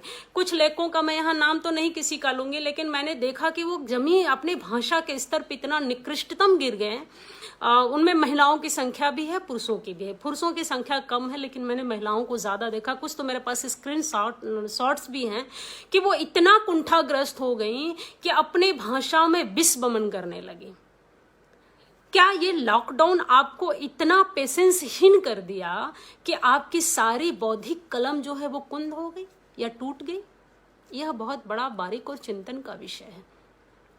मैंने इतने दिन में मैं लगातार लॉकडाउन का लाइव काल लिख रही हूँ, डायरी लिख रही हूँ। ये डायरी में दर्ज कर रही हूँ, डायरी में एक एक चीज, कि ये इस लॉकडाउन के दौरान हमारे बौद्धिक समाज, खास करके लेखक वर्ग का चरित्र, चेहरा और चाल क्या रहा।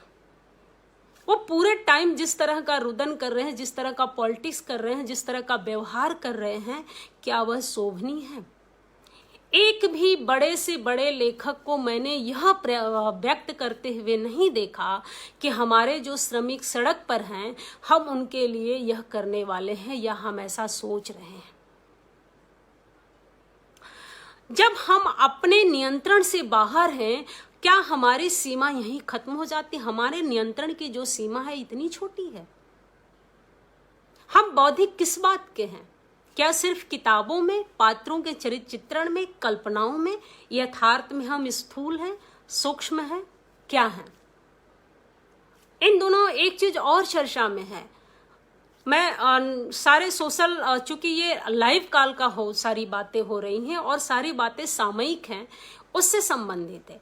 अब जैसे किताब भी बहुत बड़ा व्यवसाय का क्षेत्र है। जो प्रकाशक है उनका व्यवसाय तो चल रहा है, दूसरे तरीके से चल रहा है।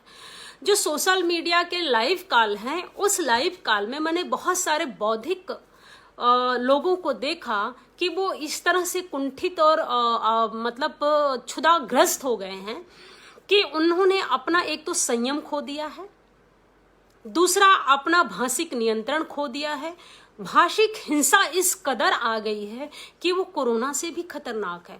मैं कुछ लोगों के स्क्रीनशॉट्स रखी हूँ, मैं सर्वभाषा ट्रस्ट को साझा कर सकती हूँ व्यक्तिगत तौर पे, और यहाँ पे साझा करना मुझे नहीं लगता कि सही है, मैं कर दूंगी साझा। लेकिन मैं उन बिंदुओं की तरफ इशारे कर रही हूँ जो मैंने इन दिनों देखे हैं, नोट किए हैं। मैंने उसको अपने मोबाइल में, अपने मेल में सेव किया, सुरक्षित किया कि हमारे समाज के ये सारे लोग सिर्फ इस बात से अवसादग्रस्त हैं कि हम लॉकडाउन में हैं। लॉकडाउन हमारी सेफ्टी के लिए है, हमारी सुरक्षा के लिए है, हमारे जान की चिंता के लिए है, लेकिन क्या हमारे पास सेल्फ नियंत्रण है? हम अपने पर स्वयं नियंत्रण करना जानते हैं? नहीं जानते हैं।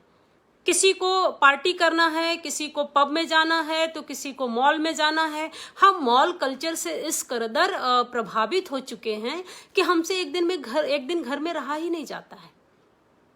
जबकि अगर मैं इतिहास उठाकर देखूं या मैं इतिहास के आधार पे बात करूं, तो हमारे भारत की जो ग्रामीण स्त्रियां, मैं कस्बा शहरी स्त्रियों की बात नहीं करती, हर स्त्री का अलग अलग दर्द होता है, हर जगह ये स्थितियां हैं, स्त्री को बहुत कैटेगराइज करने की जरूरत नहीं है। सदियों से स्त्रियां लॉकडाउन हैं, क्या उन्होंने उस लॉकडाउन को कभी अवसाद में तब्दील होने दिया? तो यह सबसे बड़ा यक्ष प्रश्न जो है बौद्धिक समाज पर उठता है कि इस 4 दिन के लॉकडाउन में आपकी कलम कुंद हो गई, आपकी सोचने की क्षमता खत्म हो गई, आपके अंदर की संवेदना मर गई। आप जिस कलम में या जिस पात्र के माध्यम से संवेदना रचते हैं, क्या उससे स्वयं संवेदित नहीं हो पाते हैं? अगर आप स्वयं संवेदित नहीं हो पाते हैं, तो ऐसी साहित्यिक या ऐसी कृतियों का हम क्या करें? हम उसे अपने घर में जमा क्यों करें? क्योंकि हमेशा से ये कहा जाता है कि साहित्य जो है समाज का दर्पण है। तो जब चीजें साहित्य समाज का दर्पण है, तो उस दर्पण में हम खुद का अस्क क्यों नहीं देख पाते हैं? हम इस कदर हिंसा पे क्यों उतर आते हैं? मैंने कुछ महिलाओं को इतना कुंठित देखा कि उनके शब्द आप पढ़ेंगे तो आप अपना सर पीट लेंगे। इतना रुदन, इतना तांडव, और वो भी स्त्री का स्त्री के खिलाफ, फिर पुरुष का पुरुष के खिलाफ। इस स्थिति में आप सोचिए कि एक तरफ लोग वो हैं जो महामारी की वजह से अपने घर जाने के लिए परेशान हैं, कोचिंग करने वाले बच्चे अपने घर पहुंचना चाहते हैं, जो कोटा में रहते हैं वो घर पहुंचना चाहते हैं, जो महानगरों में अलग अलग कंपनियों में अर्निंग एंड लर्निंग करते हैं, अपने लिए अर्न भी करते हैं फिर लर्न करते हैं, वो परेशान हैं। बहुत सारे बच्चे पैदल मीलों मीलों पैदल चल रहे हैं। क्या हम उनकी चिंता, उनके बारे में सोच नहीं पा रहे हैं? हम इस हिंसा को हिंसा में क्यों नहीं रख पा रहे हैं? नहीं रख पा रहे हैं तो यह हमें आत्ममंथन करना चाहिए कि हम क्या हैं। वही एक पुराना हम जुमला की तरह जिस दोहे को कहते हैं, बड़ा हुए तो क्या हुआ, जैसे पेड़ खजूर, पंछी को छाया नहीं, फल लागे अति दूर। तो आपके लिखे का औचित्य क्या है? मतलब क्या है? तात्पर्य क्या है? आप कहानी में, कविताओं में, उपन्यासों में, लेखों में अगर संवेदना व्यक्त करते हैं, लेकिन वहीं आप व्यवहारिक रूप में एकदम से निकृष्टतम हैं, तो फिर क्या मतलब है? कोई मतलब नहीं है। बहुत सारे लोगों ने मजदूरों को छक के गालियां दी है। बहुत सारे लोगों ने कहा कि श्रमिक दिखावा कर रहे हैं। जरा प्रमाणित करें कि श्रमिक कैसे दिखावा कर रहे हैं। कोई भी विस्थापित अगर अपने गांव से शहर आया था तो शौक से नहीं आया था। परिस्थितियां हमारे सामने ऐसी आती हैं कि हम वहां पहुंचते हैं। मनोज तिवारी जी नमस्कार। जब हमारे सामने इस तरह की विकट परिस्थितियां आती हैं, तब हम वहां तक पहुंचते हैं। कोई भी शौक से अपना घर नहीं छोड़ना चाहता है। कोई भी अपने अवसर को आवश्यकता से अधिक अवसर नहीं चाहता है। हमारे बचपन में हमारे पिताजी एक बात हमेशा कहा करते हैं कि अवसर जो है एक बार दरवाजा खटखटाता है, वो बार बार नहीं खटखटाता है। अवसर को हाथ से मत जाने दीजिए, लेकिन अवसर को हाथ से न जाने देने का मतलब यह नहीं है कि आप उस अवसर के पीछे भागते भागते इतना पागल हो जाइए कि फिर आपकी इच्छाएं अनंत हो जाएं। उस अनंत इच्छाओं से हमें बाहर आने की जरूरत है। अब हम इसी चीज से देख रहे हैं कि जो साहित्यिक समाज है, जिन्हें हम बौद्धिक कहते हैं, उनकी बौद्धिकता पर सवाल खड़े करती हूँ। उनकी बौद्धिक समझ ना के बराबर है। मैं इसे इस तरह से कहती हूँ कि अंग्रेजी के उतरन से हिंदी की गुदड़ी सीते हैं। बहुत सारे साहित्यकार, बहुत सारे जो नए नए लेखक अभी तैयार हुए हैं, जो खास करके अनुवादक होते हैं, उनकी किताबें पढ़ने से हमें सावधानी बरतनी चाहिए। क्योंकि भारत में सभी लोग अनुवाद नहीं पढ़ पाते हैं, सबको उपलब्ध नहीं होता है, और एक तो जानकारी नहीं होती है। तो जो लोग अनुवादक होते हैं, उनकी रचनाएं पढ़ते समय सबसे ज्यादा हमें सतर्क और सावधान रहने की जरूरत है, क्योंकि भाव चोरी करना, शब्द चोरी करना, प्लॉट चोरी करना सब बराबर मैं मानती हूँ। मैं ये सारी चीजें बहुत प्रमाण और अध्ययन के बाद कह रही हूँ। यह बौद्धिक समाज का नंगा चेहरा मैंने इस कोरोना काल में देखा। साहित्यिक समाज पूरी तरह से बौखला गया है, अचकचा गया है, पता नहीं क्या चाहिए। अब जैसे जो लोग मंच पे जाते हैं तो उसमें क्या होता था, टीएडीए मिलता था, सिटिंग चार्ज मिलते थे। एक इस तरह से भी हम देख सकते हैं कि उनको टीएडीए मिलता था, सिटिंग चार्ज मिलता था। लेकिन अभी सब कुछ ऑनलाइन चल रहा है तो ये बंद है। हो सकता है कि बहुत सारे लोग ऐसे हैं जिनकी रोजी रोटी कलम के दम पे चलती है। तो आपका इतना तो रिलेशन होगा ना, इतना तो लोगों के साथ अच्छा संबंध होगा कि नहीं मैं फ्री में कोई काम नहीं करता, फिर आप सीधे बोल दीजिए कि मैं फ्री में काम नहीं करता। आप कैसे कोई आपको रोक पाएगा? नहीं रोक पाएगा। अब सभी लोग प्लास्टिक मनी की जो बात करते हैं, मैं गांव में इसको प्लास्टिक मनी का कोई प्रयोग नहीं है। मुझे याद आता है कि रामधारी सिंह दिनकर ने, जब हम साहित्यिक समाज की बात करते हैं तो अकाल, औपनिवेशिक विस्थापन और बाजारवाद, कॉरपोरेट सेक्टर को लेकर के कुछ किताबें लिखी गई हैं। बहुत अच्छी किताबें लिखी गई हैं। मैंने शुरू में उनके नाम भी लिए थे, अब एक तरह से होमवर्क की तरह मैंने छोड़ा था कि शायद आप लोग उस पर सोच पाए कि मैंने इन सब का नाम क्यों लिया। जैसे अलका सरावगी ने एक उपन्यास लिखा, एक ब्रेक के बाद। यह उपन्यास जब आप पढ़ेंगे तो आपके रोंगटे खड़े हो जाएंगे कि उन्होंने कैसे इसकी परिकल्पना की। भूमंडलीकरण की समस्याओं पर केंद्रित है। क्या वो इस महामारी, आने वाली महामारी से अवगत थी, या इस महामारी के वजह से उत्पन्न होने वाली स्थितियों के बारे में पहले से जानती थी? क्या इतना त्रिकालदर्शी सोच थी? तो वो वहां पर लिखती है, वैश्विक आर्थिक चेतना युक्त जो उपन्यास है उसमें एक केवी सफल मैनेजर है जो मार्केटिंग कंसल्टेंट है, उसकी इच्छाएं अनंत हैं। एक चीज आप लोग और गौर करेंगे कि जब हम गांव में होते हैं तब हमारे रहन सहन और स्टाइल जो होते हैं अलग होते हैं, लेकिन जब हम कहीं और जाते हैं, रहने लगते हैं, तो हम दिखावटी समाज का एक हिस्सा बनने लगते हैं। जब हमारे अंदर दिखावापन आने लगता है तब हमारी इच्छाएं बढ़ने लगती हैं, और जब हमारी इच्छाएं बढ़ने लगती हैं तो आवश्यकता से अधिक अर्न अगर हमारे पास नहीं होता है तब हम परेशान हो लेने लगते हैं। जैसे मान लीजिए कि मेरी कमाई 10 रुपए है और मैंने 9 रुपए खर्च कर दिया, बचा मेरे पास 1 रुपए। अब अनुमान लगाइए कि जब मैंने 9 पर डे खर्च कर दिया, 1 रुपया बचा, तो वो 1 रुपया हमारे लिए कितना मूल्यवान हुआ या नहीं हुआ? यह एक बड़ा सवाल है। तो ये जो कंसल्टेंट मैनेजर होता है वो इसी तरह का होता है। उसकी लाखों की पैकेजेस होती हैं, बावजूद उसकी इच्छा जो होती है वो अनंत होती है, बढ़ती ही जाती है। दूसरा मैंने जिक्र किया था ममता कालिया का एक उपन्यास है जो उन्होंने बहुत पहले लिखा था, दौड़। अब तो वो इस तरह की चीजें नहीं लिखती हैं, बहुत कम लिखती हैं। वो वर्तमान समय से मुठभेड़ करने की स्थिति है, जो एक बच्चा बाहर निकलता है, फिर वो नहीं लौटता है और उसके पास इतना वक्त नहीं होता है कि अपने लोगों से बात करे या उसकी चिंता करें।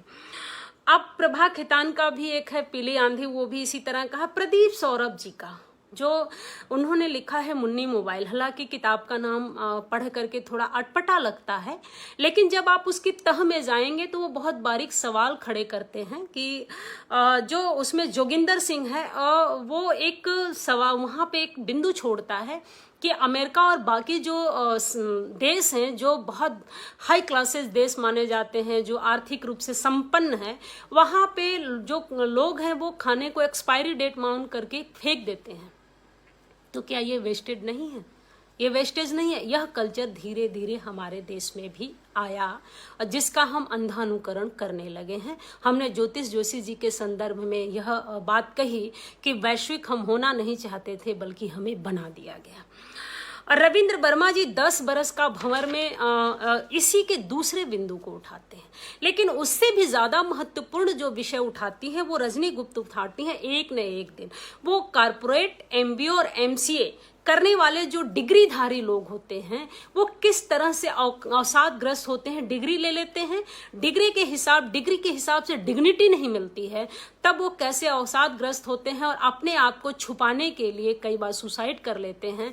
तो कई बार लोगों से बेवजह उलझने लगते हैं, फ्रस्ट्रेशन का शिकार होने लगते हैं। कुछ ऐसा ही हमारे इस पेंडेमिक दौर में साहित्यकारों के चेहरे सामने देखने को मिल रहे हैं।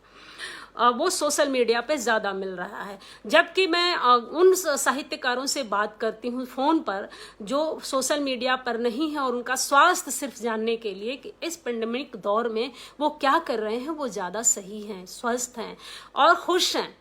खुश इसलिए हैं कि ठीक है, जो यह महामारी आई है वो चिंता में भी हैं कि हमारे श्रमिक परेशान हैं, लेकिन वो छीछा लेदर से बचे हुए हैं और उनके चेहरे का जो एक आवरण उतरना चाहिए वो नहीं उतरा है। इसका मतलब कहीं ना कहीं उनके प्रति सम्मान बरकरार है। लेकिन जिनके आवरण उतर रहे हैं उन्हें सोचने की ज़रूरत है कि सोशल प्लेटफॉर्म में आपको नंगा कर दिया है।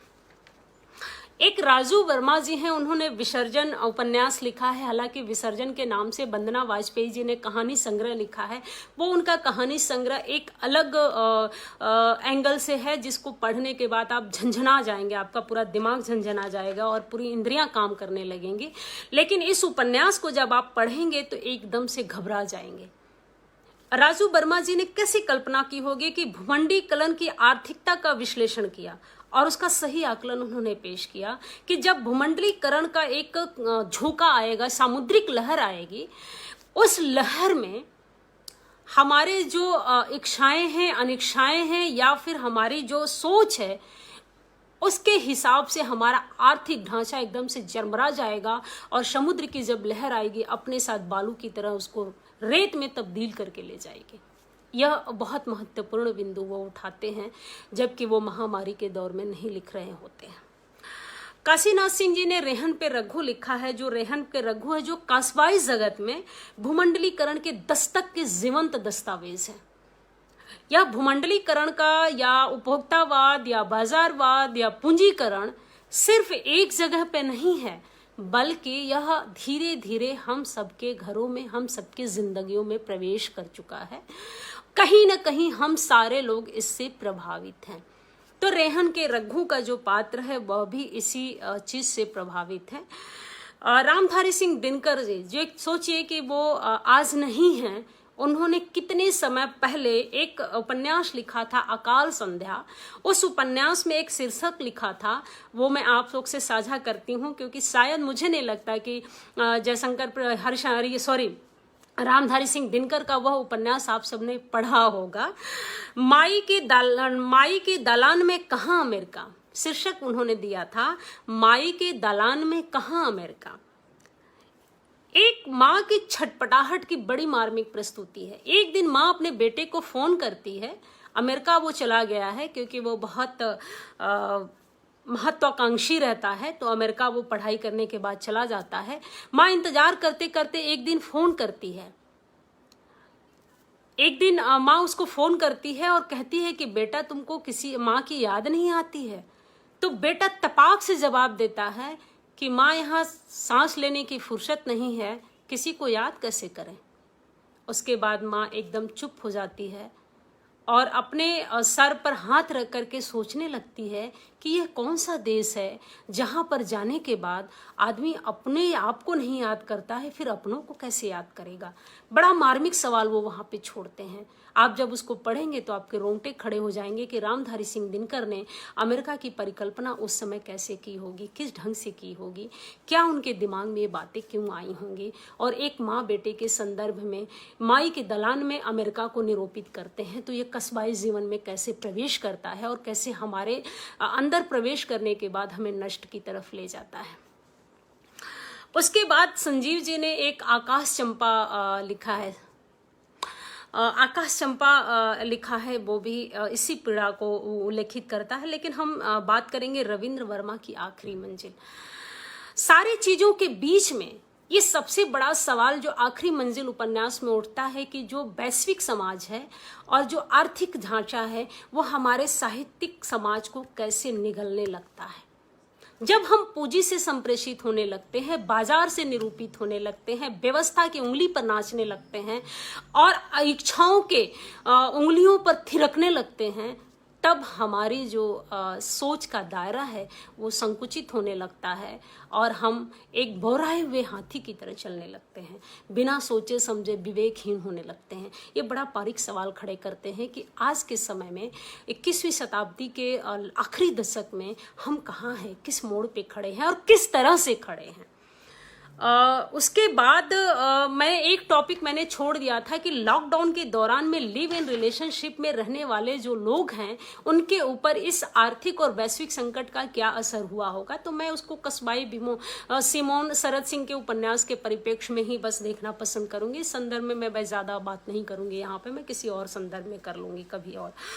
अब जैसे अनामिका जी 10 द्वारे का पिंजरा में एक दर्द बयां करती हैं स्त्री के परिप्रेक्ष्य में कि जब बाजार हमारे घर के देवड़ी पर आता है, तब जब वो आंगन के मचान पे बैठ जाता है, उस समय की उंगली उस समय की जो स्त्री कैद होती है, फिर उसे उस बेड़ियों को वो तोड़ नहीं पाती है। तो क्या बेड़ियां तोड़ना इतना आसान है? शायद नहीं है। मैं उसी उपन्यास को ध्यान में रख करके एक दिन मैंने हालांकि उस समय तक मुझे उपन्यास का वो ध्यान नहीं था, लेकिन मुझे वो चित्र दिमाग में एकदम से रन करने लगा कि क्या है ये, किस तरह से है, क्यों है कि कोई हमारे चौखट को लांघता है, फिर आंगन में आता है और आंगन में जो मचान छोटा सा मछिया रखा हुआ उस पर बैठ जाता है, फिर अपने बैठने के साथ साथ हमें खुद की उंगलियों पर नचाने लगता है। यह सूक्ष्म सवाल जो है हमें मथने लगता है कि यह परिवेश हमने कैसे गढ़े, क्यों हमारे सामने पैदा हुआ। उसके बाद द्रोणवीर कोहली ने चौखट लिखा है। आप इस चौखट को इस वैश्विक संकट में जब आप पढ़ेंगे तो आर्थिक नीतियों के साथ ज्यादा बेहतर संपृक्त कर पाएंगे, जोड़ पाएंगे और सोच पाएंगे कि यह चीज क्या है। जबकि हमारा देश जब आजाद हुआ था तब भारत की जो अर्थव्यवस्था थी वो मिश्रित अर्थव्यवस्था थी। मिश्रित अर्थव्यवस्था इसलिए थी कि उस समय एकदम से सब कुछ नहीं बन पाया था, लेकिन आज हम 21वीं शताब्दी में हैं, हमारे पास बहुत सारी चीज़ें हैं, बहुत तरह की सुविधाएं हैं। सुविधाओं के साथ साथ हम समाज के बहुत सारे वर्ग का प्रतिनिधित्व भी करने लगे हैं। भारत आज की तारीख में बहुत हाईलाइटेड है। भारत की तरफ पूरे विश्व के लोगों की निगाहें होती हैं। अहमद आप आ गए? चलो अच्छी बात है। भारत की तरफ सारे देशों की निगाहें रहती हैं। ऐसे समय में हमारा जो बौद्धिक समाज है वो कितना चिंतनशील है, उसका दृष्टिकोण क्या है, यह बड़ा सोचने का विषय है। हमारे श्रमिक पैदल चल रहे हैं और हमारा जो बौद्धिक समाज है वो एक दूसरे से झुट्टम झुट्टा कर रहे हैं। आजकल एक विषय बहुत ज़्यादा चर्चा में है, साहित्य में राजनीति। मैं अब आप लोगों के कुछ सवाल भी ले लेती हूँ और सर्वभाषा ट्रस्ट की तरफ से मैं जानना चाहूँगी कि मुझे अभी कितना समय है।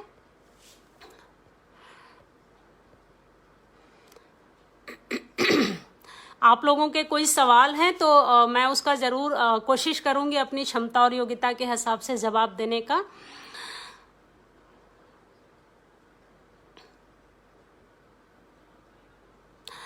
सर्वभाषा ट्रस्ट जी शुक्रिया, बहुत बहुत शुक्रिया। विकास मिश्रा जी नमस्कार, शुक्रिया। केशव जी नमस्कार, शुक्रिया। और मिला जी नमस्कार, शुक्रिया आप आई। डॉक्टर विभा सिंह जी नमस्कार, शुक्रिया। वंदना गुप्ता दी नमस्कार, शुक्रिया। पूनम तिवारी जी नमस्कार, शुक्रिया। जेपी द्विवेदी जी नमस्कार, शुक्रिया।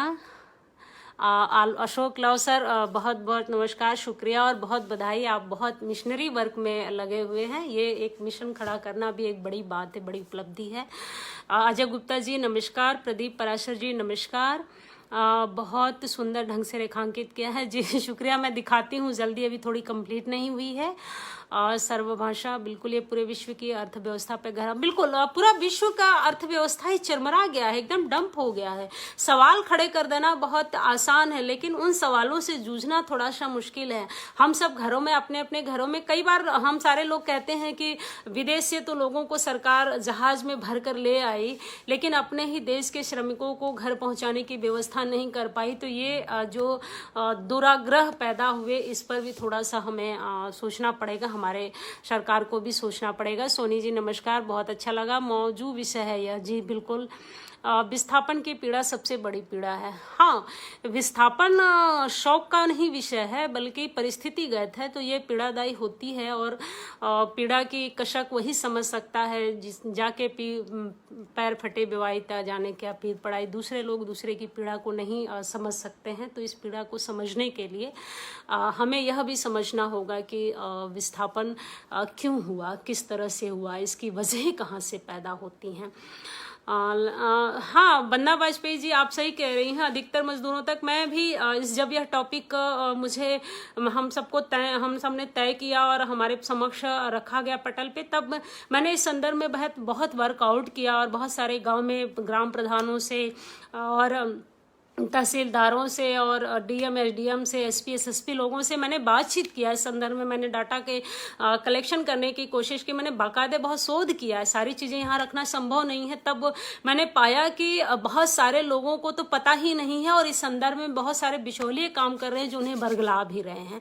तो जो बरगलाने की स्थिति पैदा हुई है वो आपदा में अवसर तो हमारे प्रधानमंत्री जी ने ही कह दिया है। तो इसको अधिकारी वर्ग और श्रमिक के बीच में जो अवसर पैदा हुआ है, इसे लोग अवसर की तरह भुना रहे हैं। मजदूर हमारे जो श्रमिक हैं वो गफलत में और सड़कों पर हैं। सबसे अधिक उपेक्षित, हाँ, उनकी उपेक्षा बहुत ज़्यादा की गई है। सामयिक चर्चा संबोधन क्या है, यह इसकी चिंता किसको है, समाधान क्या है। शहीद अशीम रऊफ जी, देखिए समाधान बहुत आसान नहीं है लेकिन बहुत सरल भी है। अगर मान लीजिए हमारे देश की जनसंख्या 130 करोड़ है तो 130 करोड़ लोग बेरोजगार नहीं हैं। सबसे पहले ये तय हो जाए कि हमारे सरकारी सेक्टर में काम करने वाले लोग कितने हैं, जिनको वेतन मिल रहा है उनको अलग कर दीजिए। उसके बाद प्राइवेट में कितने लोग हैं, कंपनियों से तुरंत मिल जाएगा, उनको अलग कर दीजिए।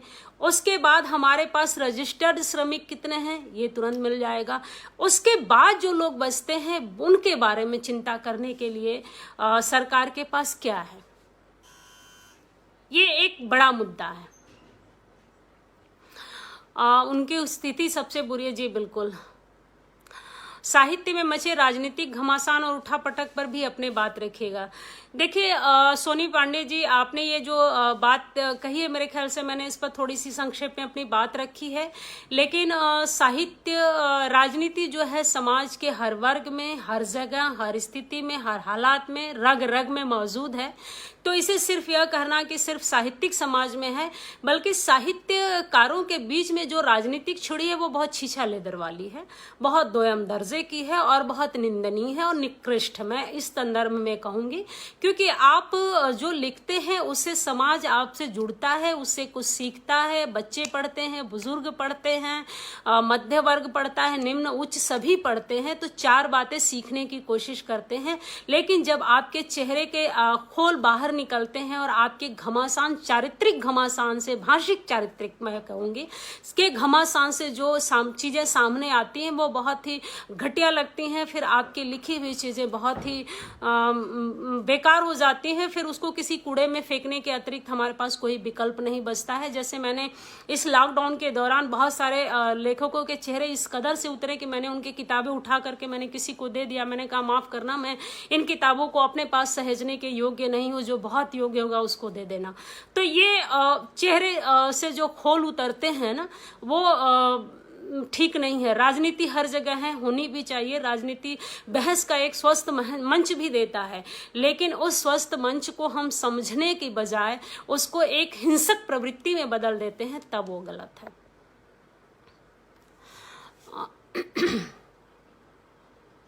हाँ वंदना जी, बिल्कुल गांव में बहुत ही स्थिति खराब है। जेपी द्विवेदी सर कह रहे हैं आकलन का जमीनी आधार और सरकारी व्यवस्था के बीच सामंजस्य कैसे बनाया जा सकता है।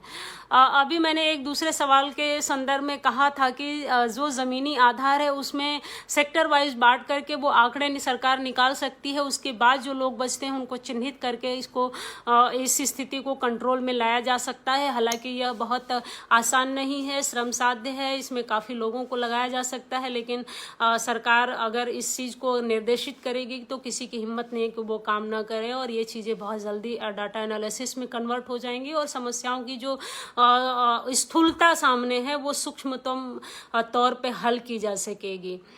धार्मिक बाबाओं और अशिक्षा के कारण कोरोना माई की उत्पत्ति हुई। उर्मिला जी कह सकते हैं, क्योंकि जब कोरोना आया था तब नवरात्रि भी सड़ गया था, तो गांव में तो कुछ एक आध लोगों ने गीत भी बना लिए थे। तब मुझे उसकी याद आई थी, जब हमें चेचक हो जाता था तो नीम की डल्ली से झुला झुला करके ठीक किया जाता था। तब एकदम से वो याद आ गया कि ये कोरोना को भी देवी के रूप में न निरूपित कर दिया जाए। खैर वो साइंस ने ऐसा होने नहीं दिया, लेकिन गांव स्तर पर अभी भी भ्रम की स्थितियां बनी हुई हैं। काफ़ी लोग लोटे और सिंदूर का वो पानी वानी का जल दे रहे हैं, माता जी मेरी बता रही थी। तो हिंदुस्तान है और तमाम तरह के लोग हैं, सबके अपने सोचने की अलग अलग तरीके हैं, देखने के अलग तरीके हैं, तो कुछ भी हो सकता है। हाँ भरम तो इसी ऋषि नमस्कार, आप आए, बहुत शुक्रिया भाई। ऐसा लगता है अभी और नौकरियां जाएंगी, अभी जाएंगी क्या, रोज जा रही हैं, खूब जा रही हैं और बड़ी संख्या में जा रही हैं और जाएंगे। क्या ऐसा जो आप बता रहे हैं ऐसा और देशों में नहीं हुआ है क्या? बहुत सारे देशों में हो रहा है जेपी भाई, बहुत सारे देशों में अचानक से आने वाली स्थिति की वजह से जो संकट पैदा होता है उससे लड़ना आसान नहीं होता है, कहना बहुत आसान होता है, लेकिन जब मिल बैठ करके बेहतर तरीके से उस पर काम होता है तब वो स्थिति थोड़ी सी सामान्य होने लगती है। हर देश परेशान है, ये वैश्विक संकट है, एक जगह की बात नहीं है। बल्कि मनोचिकित्सकों ने तो यह भी कह दिया है कि बहुत सारे लोग जो हैं अवसाद के अलावा उनका साइकोलॉजिकल जो डायमेंशन है वो बिगड़ रहा है। तो एक स्थिति नहीं है, और इस तरह का जो साइकोलॉजिकल डायमेंशन है वो उन लोगों के भी बिगड़ रहे हैं जो श्रमिक हैं, और जो श्रमिक नहीं है उनके भी बिगड़ रहे हैं। क्योंकि हम तमाम तरह की आदतों के आदी हो जाते हैं, तो हमें किसी और तरह की आदत में रहने की आदत नहीं रह जाती है, तब हमें वो आदतें परेशान करने लगती हैं। वंदना गुप्ता जी, आज जब मजदूर वर्ग ने गांव की तरफ पलायन कर लिया है, ऐसे में जब ये पता है ये दौर लंबा चलने वाला है, क्योंकि अभी कोई वैक्सीन नहीं है, ऐसे में अब मजदूर जल्दी शहर की तरफ रुख नहीं करेगा। क्या समझती हैं आप, इसका शहर के विकास पर क्या प्रभाव पड़ेगा? मजदूरों के न होने पर कंस्ट्रक्शन के काम पर क्या प्रभाव पड़ेगा? बहुत बड़ा प्रभाव पड़ने वाला है, क्योंकि जब भय का जो कीड़ा दिमाग में अगर बैठ जाता है तो वो जल्दी नहीं जाता है। जो श्रमिक वर्ग होते हैं वो ज्यादातर अनपढ़ होते हैं या कम पढ़े लिखे होते हैं या अशिक्षित होते हैं, तो उनको किसी भी बात से कन्विंस करना आसान नहीं होता है। आज अगर सरकार यह समझाने में कामयाब हो गई होती कि नहीं हम आपको यहाँ खाने पीने की व्यवस्था देते हैं, तो शायद वो रुक जाते हैं। अगर रुक भी जाते तो क्या वो काम करने के लिए लौटते, यह भी एक बड़ा सवाल खड़ा हो जाता। लेकिन वो इसलिए लौट रहे हैं कि गांव में कुछ भी नहीं तो भूखे वो नहीं मरेंगे, कोई मरने नहीं देता है भूखो, इतना तो तय है। यहाँ पे तो एक आदमी दूसरे से बात नहीं करता, एक ही फ्लैट में लोग अपने ही फ्लैट में मर के सड़ जाते हैं, तो बदबू से आने के बाद पता चलता है कि अगला बंदा मर चुका है। कम से कम गांव में यह नहीं है। अगर कोई सामने से गुजरेगा और देखेगा कि वो चारपाई पे लेटा है तो वहां पे पैर दूर से ही भले पूछेगा, लेकिन पूछ लेगा भैया कोनो तकलीफ तो ना हम, तो वहां पर नहीं ऐसी स्थिति है। और कंस्ट्रक्शन पे तो बहुत बुरा प्रभाव पड़ने वाला है। श्रमिक वर्ग को बहुत सारे श्रमों से गुजरना पड़ा है, तो वो उस दर्द से जल्दी उभरेंगे नहीं और जल्दी लौटेंगे नहीं। लौटने की स्थितियां अनुकूल जब बनेंगी तब बनेंगी, कम से कम 2020 में तो बनती हुई नजर नहीं आ रही है, क्योंकि अभी यह बीमारी बढ़ता जा रहा है। जब तक घटने की स्थिति में नहीं आएगा तब तक कुछ भी कहना मुश्किल है।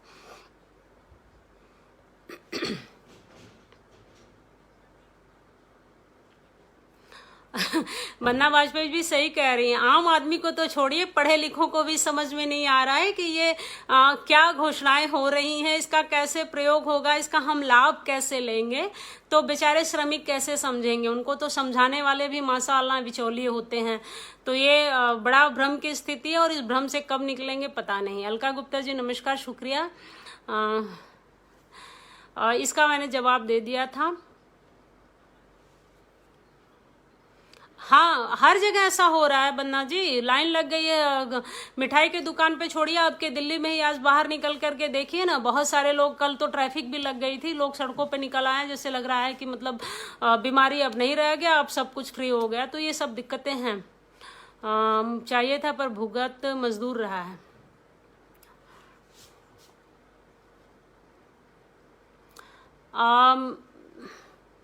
नीरज कुमार पांडे जी नमस्कार, शुक्रिया। कोई नहीं। प्रमेंद्र शर्मा जी नमस्कार, शुक्रिया। रीता ग्रोवर सहिका जी शुक्रिया।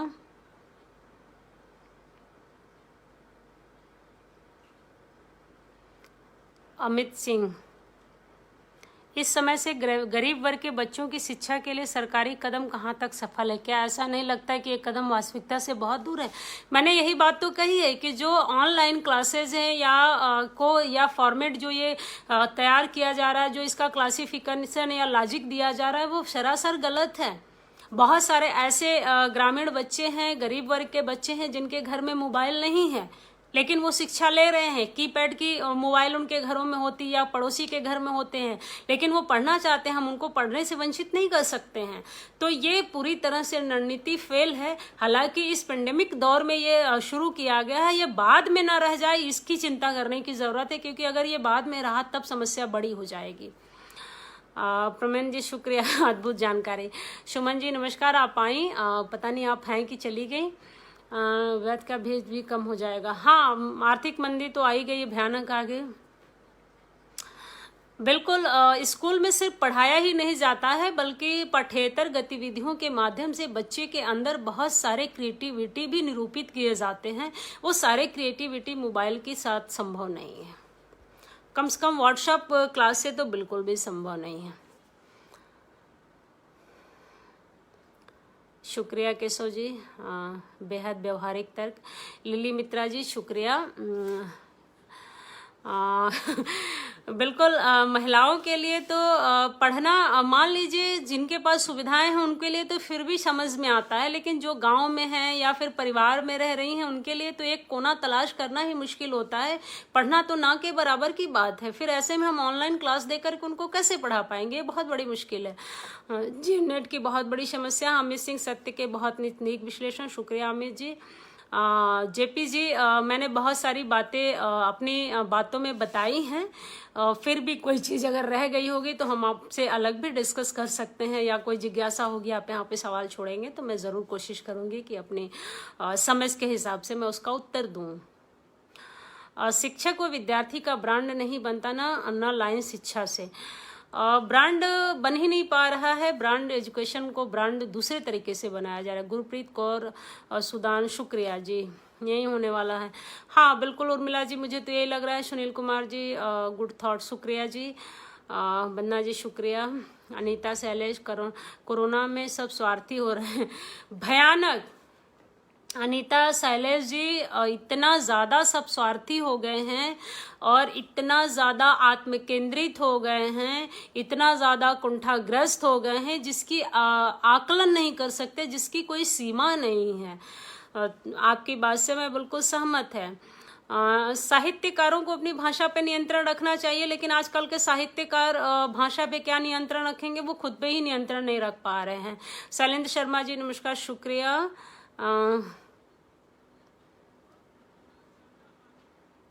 जी, हम लोग मजदूरों के लिए सड़क पर जाकर कीते हैं, खाना दिया, पानी जी बिल्कुल, आपके संदर्भ में काम जो सामने आ रहे हैं मैं देख रही हूँ। कई दिन से आंगन की धूप देख पाती थी। हाँ देखिए, आप कहिए ना, सदियों से महिलाएं लॉकडाउन है, आंगन में नहीं बैठने देती थी, छत के मुंडेर पे नहीं खड़े हो सकती, आंगन के दूसरे छोर पे नहीं जा सकती, बाहर से खिड़की नहीं देख सकती, बहुत कुछ है। तो वो तो सदियों से लॉकडाउन में वो तो अवसादग्रस्त नहीं हुई, अचानक से ये बौद्धिक समाज क्यों अवसादग्रस्त हो गया है? यह सोचने वाली बात है कि यह अवसादग्रस्त होने की वजहें क्या हैं। क्या हम इतने महत्वाकांक्षी हो गए थे, या हमेशा टाइमलाइन में बने रहने या लाइमलाइन बने रहने की आदी हो चुके थे, जिसके वजह से हमारे अंदर अवसाद की पीड़ा भर रही है। हिंसा कोई भी हो, चाहे वो भाषिक हो या शारीरिक हो या मानसिक हो, हिंसा हिंसा ही होती है। कुसुम पांडे, भाषिक हिंसा पर सही जवाब जी, शुक्रिया। जेपी सर शुक्रिया, किसी बात से तो आप सहमत हैं। मनोज तिवारी जी नमस्कार, शुक्रिया। बन्ना जी शुक्रिया। आपके प्रश्न का बन्ना जी मैंने ऊपर देखा था, मैंने उत्तर दिया है, शायद आप संतुष्ट हुई हैं। फिर भी अगर कोई और सवाल रह गया तो आप पूछ सकती हैं। अनीता, अभी सही लिखा जाएगा, जो देशद्रोही कहकर जेल में भेज देंगे, इसीलिए कोई डर कर नहीं लिखता है। ऐसा नहीं है अनीता शैलेश जी, कहने भाषा और किसी बात को कहने का अपना सबका सलीका होता है। किसी को कोई जबरदस्ती जेल में नहीं डाल सकता है। देशद्रोही तब कहा जाता है जब हम देश के खिलाफ कोई बात करें। मैं अपने देश के खिलाफ एक शब्द बोलना पसंद नहीं करती हूँ और मुझे तो अपने देश में जन्नत नजर आता है। प्राकृतिक सौंदर्य जितना अपने देश में वो कहीं नहीं है। दरअसल सोचना यह है कि हम मुखालफत जिस भी बात की करते हैं वो हमारे कहने का ढंग क्या है।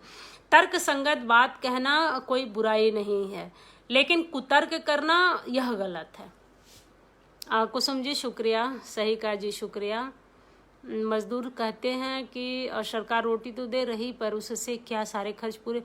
देखिए मैंने अभी जब बात बहुत सारे लोगों से किया तो पता चला कि गांव में भी 11 किलो चावल गेहूं आटे सब दिए जा रहे हैं, लेकिन चावल गेहूं आटे के अलावा भी बहुत सी चीज़ें होती हैं। सब्जी चाहिए, चावल चाहिए, मसाले चाहिए, नमक चाहिए, तेल चाहिए, तो ये सब चीज़ें वो कैसे खरीदेंगे, ये एक सवाल है जिस पर सोचने की ज़रूरत है। मान लीजिए हमने अन्न तो दे दिया, लेकिन अन्न को बनाने पकाने के और भी जो सहयोगी चीज़ें हैं वो हमें कैसे मिलेंगी, इस पर नहीं जी। उर्मिला जी, मैं सीधे कहती हूँ कि नकल करते हैं जो अनुवादक होते हैं उनकी किताबें पढ़ते समय हमें बहुत सावधानी और सतर्कता बरतनी चाहिए, क्योंकि चोरियां बहुत करते हैं। सिर्फ भावों की नहीं, शब्दों की पूरा पैरा भी चुरा लेते हैं। मैं तो ऐसे ऐसे आपको दिखा दूंगी कि आपके रोंगटे खड़े हो जाएंगे। हीरा मीना जी नमस्कार, शुक्रिया, शुक्रिया सोनी। सन्नाटे की भी अपनी आवाज़ होती है और वह सुहानी कम डरावनी ज़्यादा होती है। जी बिल्कुल, रेहन पे रघु आज के दौर में सट्टी के बाद बैठती है। अलका अग्रवाल जी, जी शुक्रिया। मस्त है लिव इन रिलेशनशिप, वो मस्त है। राकेश सिंह परमार, बहुत सुंदर शानदार प्रस्तुति, जी शुक्रिया भाई। अहमद शुएल, शुक्रिया बेटा। कोई बंधन नहीं सर, भाषा ट्रेंड, जी शुक्रिया। ऐसा तो नहीं कि अब साहित्य में भी कोरोनावाद का सूत्रपात हो जाएगा नहीं, हो चुका है। देखिए बीमारी सिर्फ विषाणु की नहीं होती है, वो मानसिक भी होती है। और साहित्यकारों में कोरोना का जो निरूपण है वो हो चुका है, वो बहुत पहले से हो गया है।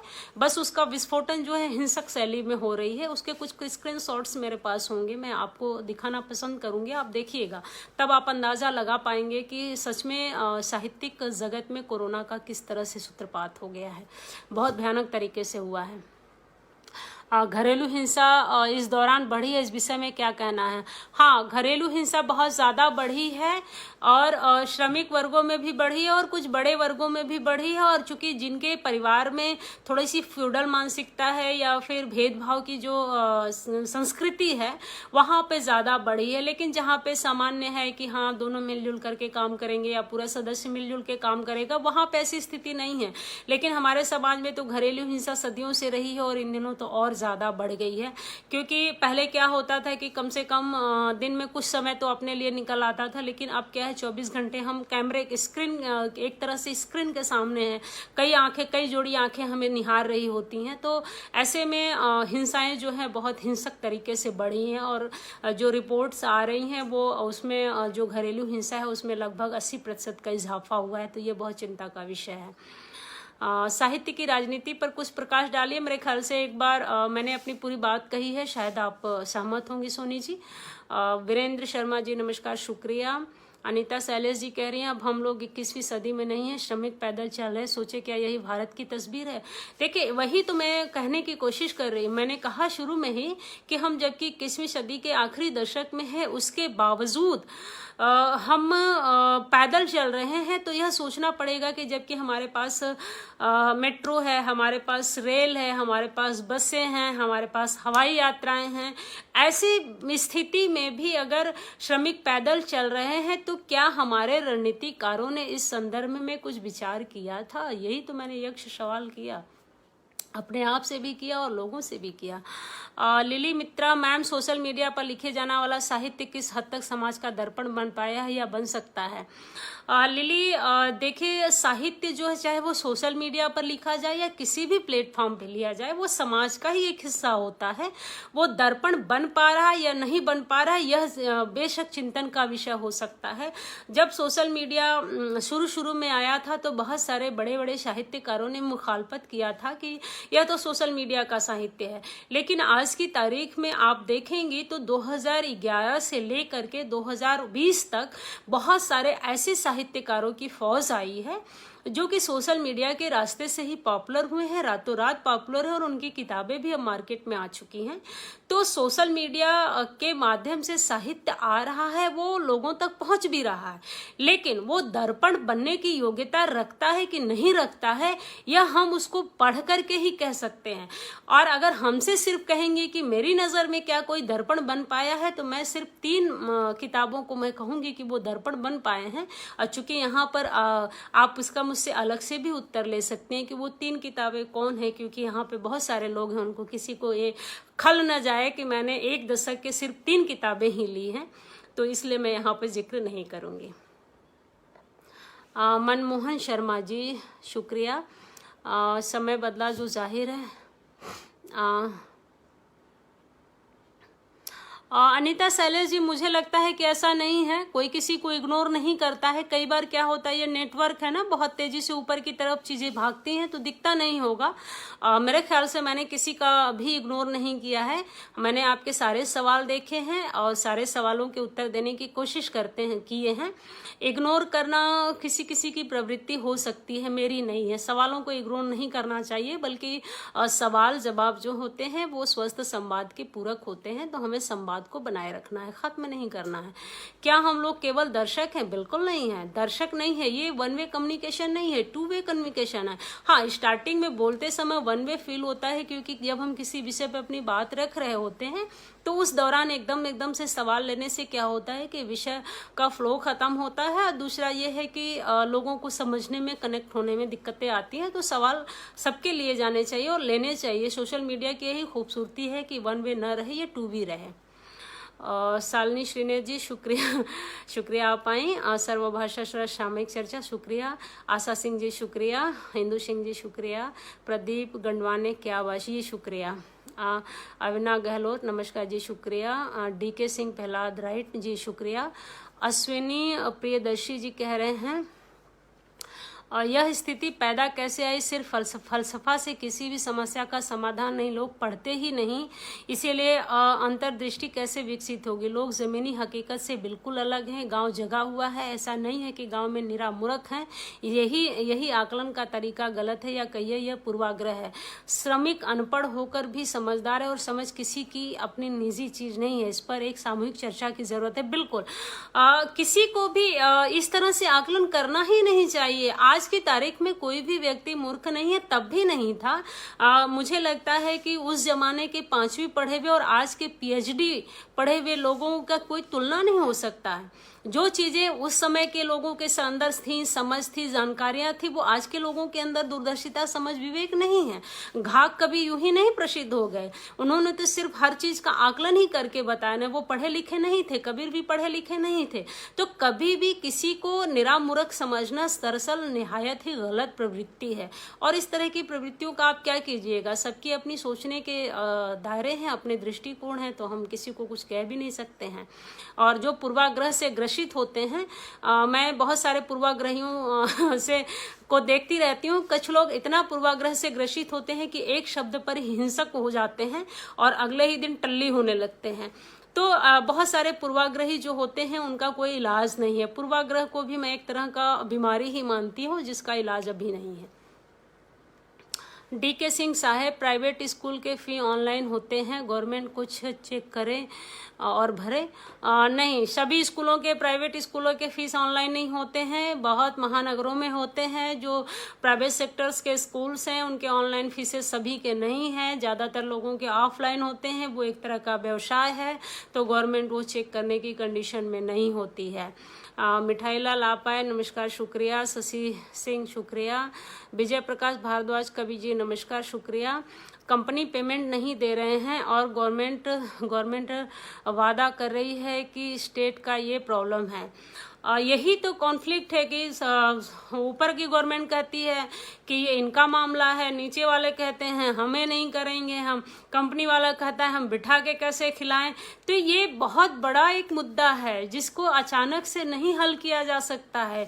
मुझे लगता है कि सारे लोगों से मिलके बैठ करके बीच का एक रास्ता तैयार किया जाना चाहिए कि हम कैसे इसको लोगों तक ले जा सकते हैं। लोगों के मन में जो इस तरह का भय उत्पन्न हुआ है, संकट की स्थिति पैदा हुई है, वो परेशान है, उन सारी परेशानियों का हल दरअसल हमारे आपके पास ही है, लेकिन उसको एक प्रॉपर डिस्कशन के साथ ही तैयार किया जा सकता है। किसी एक का दूसरे के ऊपर थोप देना या ट्रांसफर कर देना या उसके कंधे पर डाल देने से समस्या से छुटकारा नहीं मिलेगा, बल्कि समस्या का मिल बैठ के हल निकालने से ही उसका सलूशन हो सकता है।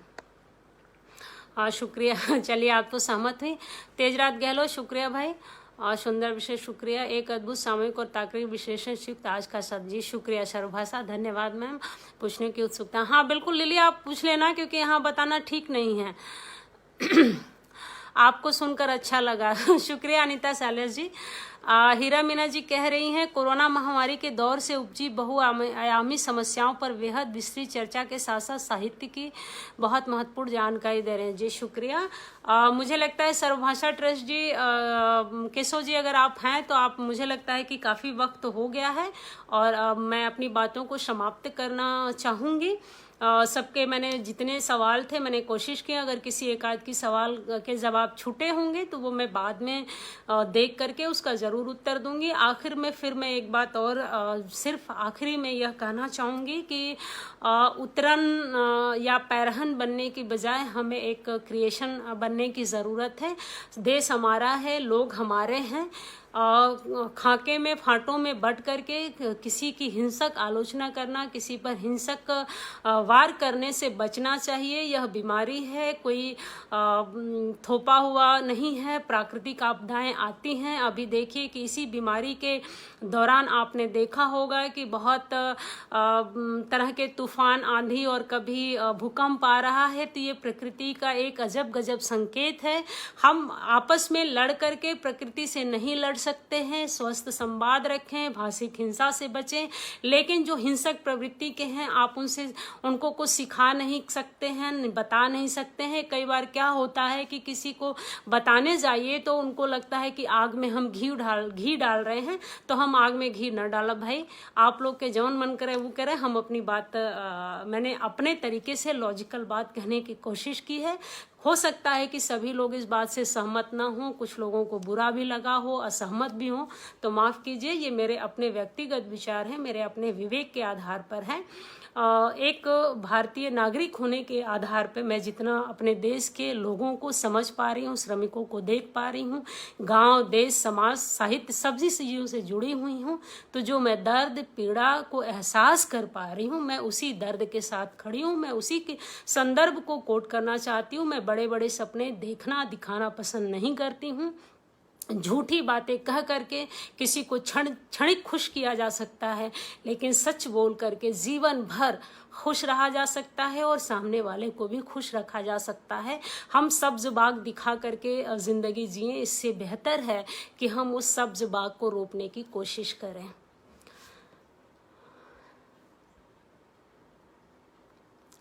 शुक्रिया। सर्वभाषा ट्रस्ट ने मुझे एक बड़ा अच्छा विषय दिया जिसका संबंध विश्व से था, समाज से था, अर्थ से था, बौद्धिक वर्ग से था। क्योंकि हमारा बौद्धिक वर्ग बहुत बौखलाया हुआ था, तो यह विषय बहुत बहुत अच्छा था और मैं उम्मीद करती हूँ कि मैंने अपनी तरफ से बेहतर अपनी बात रखने की कोशिश की है। और किसी को असहमति है तो आप असहमति दर्ज करें, मैं असहमतियों का स्वागत करती हूँ। और शुक्रिया, नमस्कार, धन्यवाद।